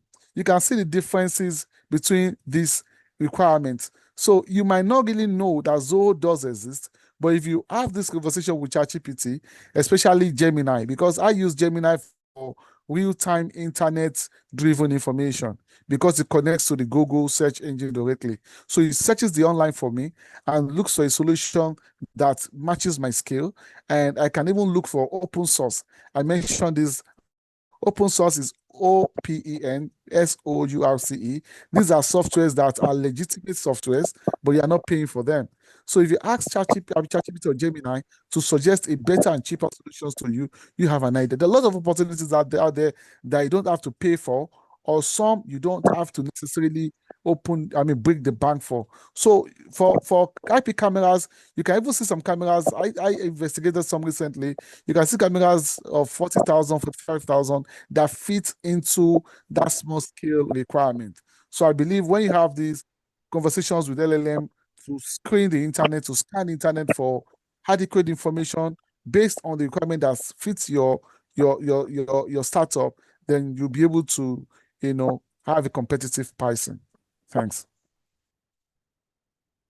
Thank you very much, Mr. Weda, for answering my question holistically. I just got bumped into a question now.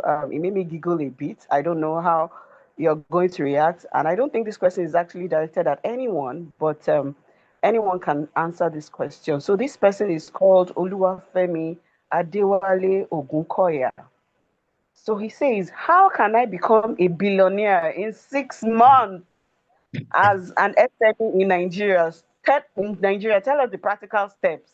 So, Prof will answer that. It's already. So yes, please answer. Let Prof answer that. He's already smiling, so you have the floor, sir.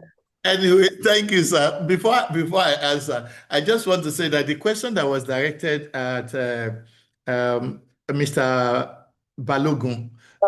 Okay. Yeah, because he's not here, Apologies, Mr. Balogun is back. Oh, fantastic. I've sent something to the chat about 20 links talking about opportunities that are available to Nigerian youth out there. There are about 20 links, and these are all genuine links from the federal government. It's in securing job, in getting funding, and all of that. The truth of the matter is we just need to tap into some of these things. People will always say, na lie, na lie, na lie. But lọ́jọ́ na lie in calling na true lomba ko you don't lose anything just applying. You don't lose anything. So the truth of the matter is that's how people don't also believe in this nail fund thing until now 1 million people have got it. Oh, I want one long phone. All these things. We can't continue to do that. Most of these things are verifiable. So that is that. I'm glad Engineer Balogun is back and he will be able to answer comprehensively. To the gentleman who want to become a billionaire in 6 months, I'm sure if I have the answer, I may not be sitting here. I'm sure because as a billionaire, I don't think I will have that much luxury. In 6 months, again, this is why we need to be very realistic. Is it about how much money we want to make that we start with? I think that mindset also needs to change. Anybody who is sincere and genuine with such a question, you and I know where it's likely to end. It will end with those who are going to squander his money because I don't think such business exists. It will have to be an illegal business. Even if you are given an oil block today, even if you are given an oil block, you are not going to be a billionaire in 6 months, even if you are given an oil block. So that sounds very unrealistic. So you've heard it, Mr. Ogunkoya. You cannot be Oga, you did not even stop at being a millionaire in 6 months. Billionaire, like long. Okay, so you've heard it from the experts. If you're going to be a billionaire in 6 months, it's going to have to be an illegal business. Thank you very much. Coincidentally, maybe hello, Dave. Okay, yes. I'm very sure go the ahead. questioner is also an associate professor from Olabisi Onombaja University, Ogun State. The same Ogunkoya, Maybe he's carrying out a research and he wants to just, send the questionnaire to the. I know. Okay. Hello. Okay, thank you, Fina. I know that. Hello. Oh, you want to say something, Mr. Yeah, Yes, please well, go I, ahead. I want to say I want to say something, but it's in a context. So and the context being that let me probably address the dream of being a billionaire. It's it's a wish which we cannot say it's impossible, but it's not something that it has left the class of SME. Let me put it that way. you know, you SME billionaire is beyond the class of SME. So, but in real sense, the question is, if you know how to do it, are you ready to put in the effort? But I can say with technology, you can actually be, if your technological product solves the right problem, then you can actually hit a 1 billion naira, but that does not make you a billionaire. But you can actually hit a 1 billion naira in 6 months. But it could be luck, it could be, but you really need to solve a problem that is in high demand, and the people who need this problem are able to connect with you and your solution. If you do that, Nigeria has 100 million population. Assume you produce something that 1 million Nigerians can afford. 1 million Nigerians is a small number. It's less than less than 0.5% of our population. But you need to go through a lot to find that right product, pitch it out to them. Because if you make 1,000 naira, a product that is worth 1,000 naira, 1 million Nigerians can buy, you automatically had a billion naira. But maybe that's for further consulting. Thank you, everyone, and I think thanks to Prof for sharing those wonderful links. To available resources and opportunities I'll say mostly within the Nigerian space, but you can be rest assured that you have far multiple of these even outside Nigeria, which, like Mr. Weda talked about technology. If you use AI very well and you ask it very deep questions, within your space, within your niche, it could help you scan through the internet and connect you with opportunities that you may not have thought of. Thank you very much. And, yeah. Thank you very much, Mr. Ogunkoya. I'm quite sure that our speakers are speaking from the angle of what is realistic, what is practicable, based on the participants we have on the call today. Possibilities, but yes, practicable. So that being said, I hope that Honorable Balogun is still on the call. Our dear Professor Ajumbadi has bailed you out by sharing links that could help answer the question. But since you are here, we're going to ask you the question again. And the question is, what role can state governments play in helping SMEs survive and grow during difficult economic periods? We know how SMEs are complaining, and lamenting. So, what do you think that the government can do to help these people grow despite the economic situation? So, Honorable Balogun, the floor is yours. Okay. Well, in simple terms, we would always expect more from the government.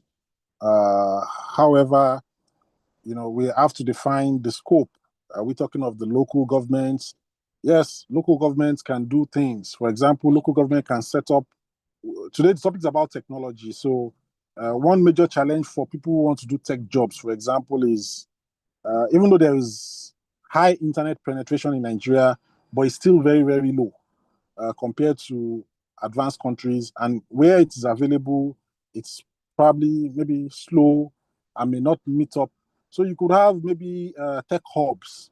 Local governments, 774 local governments in Nigeria could, decide that, okay, just like they build primary healthcare center, if you take technology-based opportunity as a primary area of focus, they could also have tech hubs in all these local government secretariats.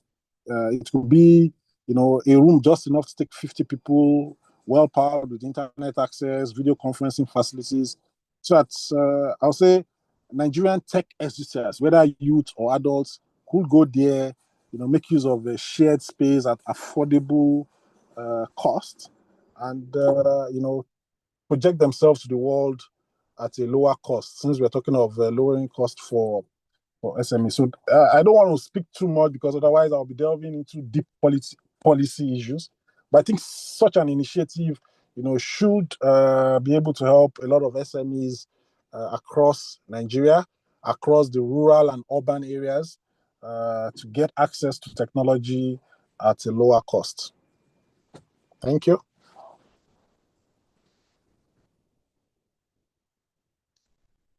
That's my submission. Thank you. Thank you, Honorable Balogun. I hope our participants have taken note of the suggestions the Honorable has made. Dave, there are two hands up. There are two hands up. I can't seem to see them here. Okay, please, can you unmute Miriam Taiwo?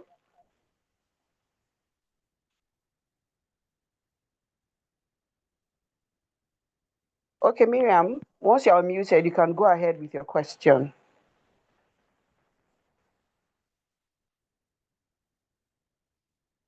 Mr. Fina, Miriam is still unmuted. Please unmute her.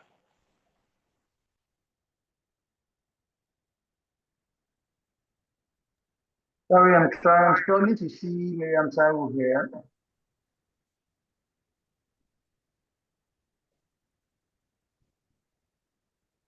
Okay. Okay, you can ask a question.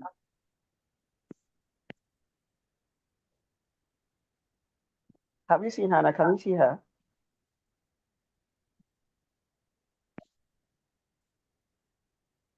Actually,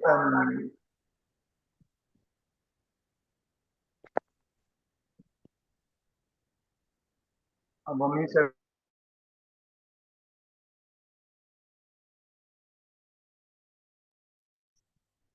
Hello. Okay, Miriam, please go ahead. Thank you. Thank you so much. I want to first appreciate the organizer of this program. It has been wonderful since I joined the program, and I want to sincerely appreciate all the speakers too. So my question is to Professor Ajombaji. Sir, I just want to ask, as a low-income earner, and with the current economic situation, what are the possibility of savings and investments when even your salary, you are not sure can take care of your needs? I just want you to give an advice, sir. Thank you very much. That's a very tough one within our system. And then if I go by what we were taught in economics in those days, we were taught what they called the vicious circle of abject poverty, that low income will lead to low savings. Low savings will lead to low investment. Low investment leads to low capital formation and back to low income. But if you listen to what I have said, everything I just say low this, low this, low this, low income, low investment. Meaning that there must be something left. Yes, I'm also very much aware of the slogan, my take home cannot take me home because it's take away. That used to be ASU's slogan years back, that our take home couldn't take us home because it's nothing but take away. But I want to say that you will still be surprised, ma, that there are quite a lot of people who earn even less than we do. And within that bracket too, they are still able to do these savings, like this cooperative savings, this Esusu. I think the problem sometimes stem from what do we do by the time tobacco adjoin, by the time is our turn, what do we do with the money? That's one. The second thing is that you will also agree with me that I've been emphasizing something, have multiple stream of income. I know in many organizations in Nigeria, there are the formal and the informal approaches to people contributing money together. So let's be very practical here. Let's say you are earning, say for the sake of this discussion, 100,000, and you have decided to be putting 20,000 aside, not because it's convenient, but because you have zeroed your mind that let's assume tomorrow I lose this job and what I'm earning is just 80. How do I survive with this 80? And you put that 20,000 aside with other people you are contributing with, maybe for 10 months, and you have 200,000. When you get that 200,000, what do you do with it? That's the question. Is it now then that you now think of your birthday, or is that the time you want to fund a burial ceremony, or you want to put that money in a small business that will be working for itself? Something as little as POS, as little as those days when we do recharge card and things like that. So the point I'm making therefore is that, yes, you will agree with me that even within your own organization, wherever it is that you work, you will have people who are at lower level than you. I used to, when I was in Nigeria, I had a driver whose salary was 25,000, not what I pay him. That is what the university that hired him to drive me paid him. 25,000. And within that same 25,000, my driver, I don't know how he did it, was still able to buy a piece of land, was able to ask me to come to the site with him to see the extent to which he has gone and where I can be supportive within that same amount. And I wonder and I asked, and then he told me how he set something aside every month as little as 5,000, and that whenever we go outside station, they get their night allowance. If in those days, if we come to Lagos, I think you get 5,000. Lagos and Abuja, 7,500. Anywhere outside Lagos and Abuja, they get 5,000. So when he gets his 1 week night allowance, it has a way that he set them aside. So what I'm saying is that, yes, I'm aware that it is very difficult, it's very challenging, but it takes a lot of discipline to be able to set anything aside within that very small income. Because if we cannot save when the income is small, when we earn big, it will still become a difficult one to do. Thank you very much. Thank you very much, Prof.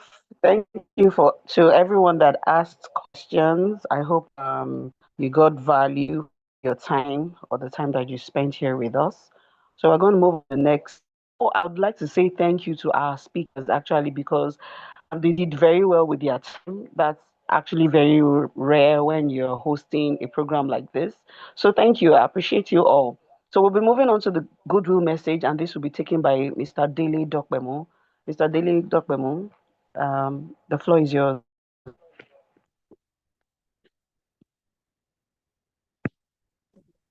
Hello? Hello? We can hear you. Go ahead. Okay, I didn't know why you called me. I'm actually, I just have to pack. You call me for what? Oh, the goodwill message. They're giving us the goodwill message. Okay. Good afternoon, all. Sorry, I'm driving, but it was a very nice session.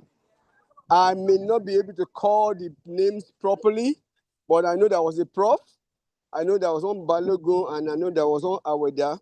Please, thank you very much. It was so much appreciated. And I also appreciate the ESCO and also those that put this event together. It's a media edition, but it was very impactful.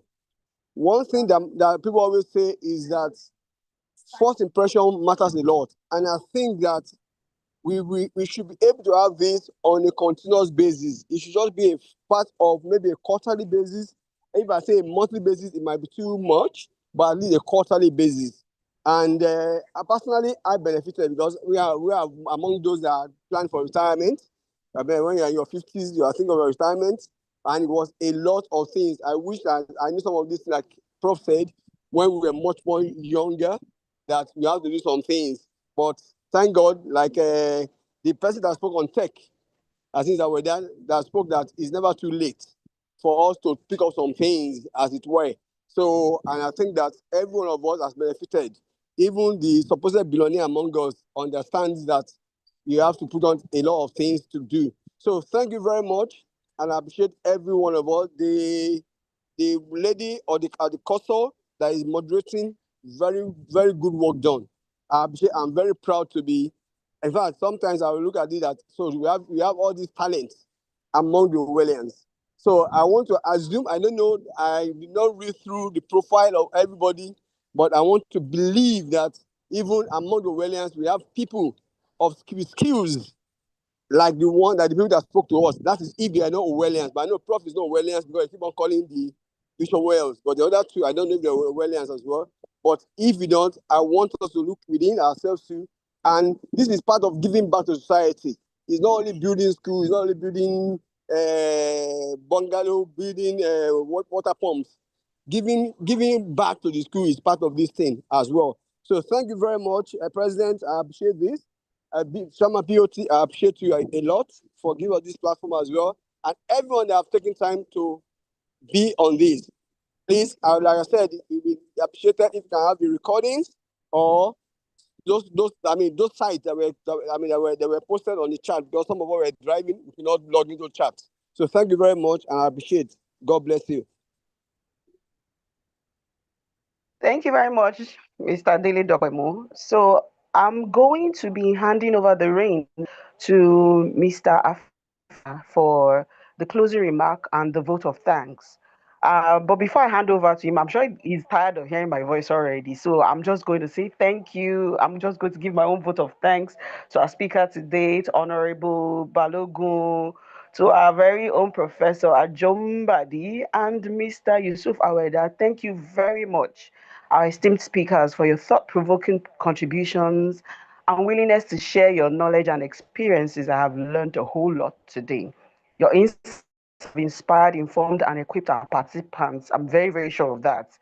And I'm sure that they are going away with valuable lessons for business growth and success in an economy that is as dynamic as our own. So thank you very much. It was a pleasure meeting you and learning under you and listening to you. So, Mr. Afina, over to you. Thank you. Thank you for the opportunity to also moderate and hear my own voice.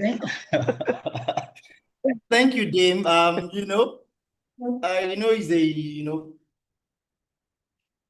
well, I don't know what else to say because you have said it all, but let me just say a big thank you to the chairman of the occasion, the keynote speaker.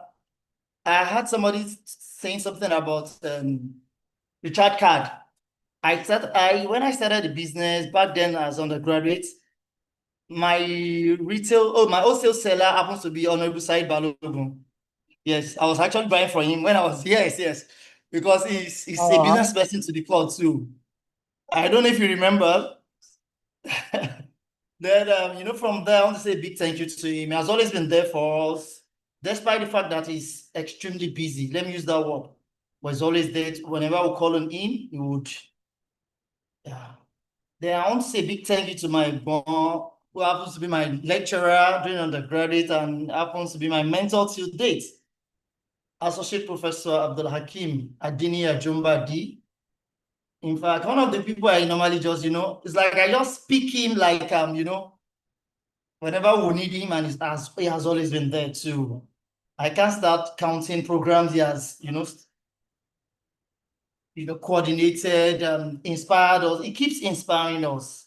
And I'm very sure we enjoy his presentation today.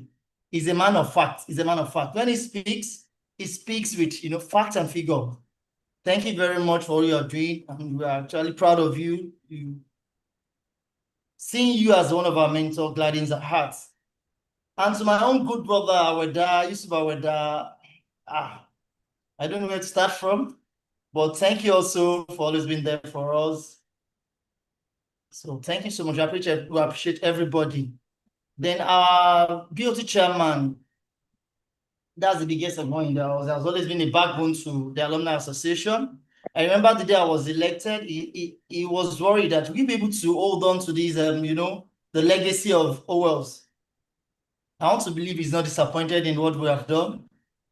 I can't wait to hand over in November by special grace of God. Because I know it's very tasking, but thank you very much. And to my wonderful executive members, no, you are great. You're great. I can't thank you all enough. Most especially 95 set, my own, Demis has been a childhood friend, same primary school, same secondary school. I mean the moderator. In fact, she's superb. I know her for who she is, but today I'm super impressed too. She called me grandpa and I call her grandma too. So thank you everybody. The participants, wow. Despite your busy schedule, you took your time to attend to this program because those are registered for this program as of this morning was 148 by my count. But I'm very sure Oni Opolakwe, dear Lamari, so everybody might not benefit from the goodies of this program. But I want to specially thank our guests, participants. Be rest assured for those who attended, you would get your certificate of attendance. You would have it as promised. It's ready. So we would send it to your email. We have your email addresses. We'll send it to you. Then another opportunity you're having is there's a room for you to submit business proposal if you have any. If you don't have, you can write. You can consult our speakers. So it's the opportunity to put in your application is open and it's going to close next week Wednesday. Be rest assured, the minimum you can get is 250,000 for startups. And we're looking at, sponsoring 10 people. And if you can do more than that, we'll definitely do. But be rest assured, one of the things that qualifies you to submit your proposal is attendance at this program. And for those in attendance, you've had that slot already. The rest is left with our panel of judges to look at your proposal and the viability of your business. One of the good things I've enjoyed in life is that I was trained by somebody who's, you can call Mr. Perfect, our guest speaker number 2, the second speaker today, Professor Ablakim Ajombadi. I still make reference to that your book on feasibility studies. Yes, the last time I used it to write a proposal, the least I got, don't let me mention, I got 6 digits as a consultant in that field. I got 6 digits, close to my salary. Thank you very much, sir. I really appreciate you. Do have a wonderful day. Dame, you signed out. I'm signing you out, signing you in back because you have to close this program. Sorry, come again. I said you have to close this program. I've done my closing remark. Okay, One wonderful okay, thing okay. is, she's not in the country with us at the moment. She's on assignment outside the country, and she obliged to moderate this program. Thank you very much, ma'am. Thank you, Mr. Fina. There you have it, everyone. Thank you for being a part of this enriching conversation, for the enthusiasm you brought to this session. Our keynote speakers, thank you very much for your time. We love you. We hope the insights that our speakers share today will inspire new ideas, informed decisions, and for the participants, we wish you great success in your personal endeavors. And it's a wrap, everyone. Goodbye. I And think people see you can just on share the their next. video if you want to, if you like. Yeah, as in they saw the camera so that they feel like, just waving at others. Okay, so it's a wrap, So everyone. this is me. On the next one. Mr. Fina, you need to tell us when the next one is going to be. Well, maybe the next executive, or probably if I still have the grace to organize one more, we'll definitely do. We'll have your contact, we would make you the first set of people to be contacted for this program. Thank you so much. Thank you, everyone. Bye. Enjoy the rest of your day.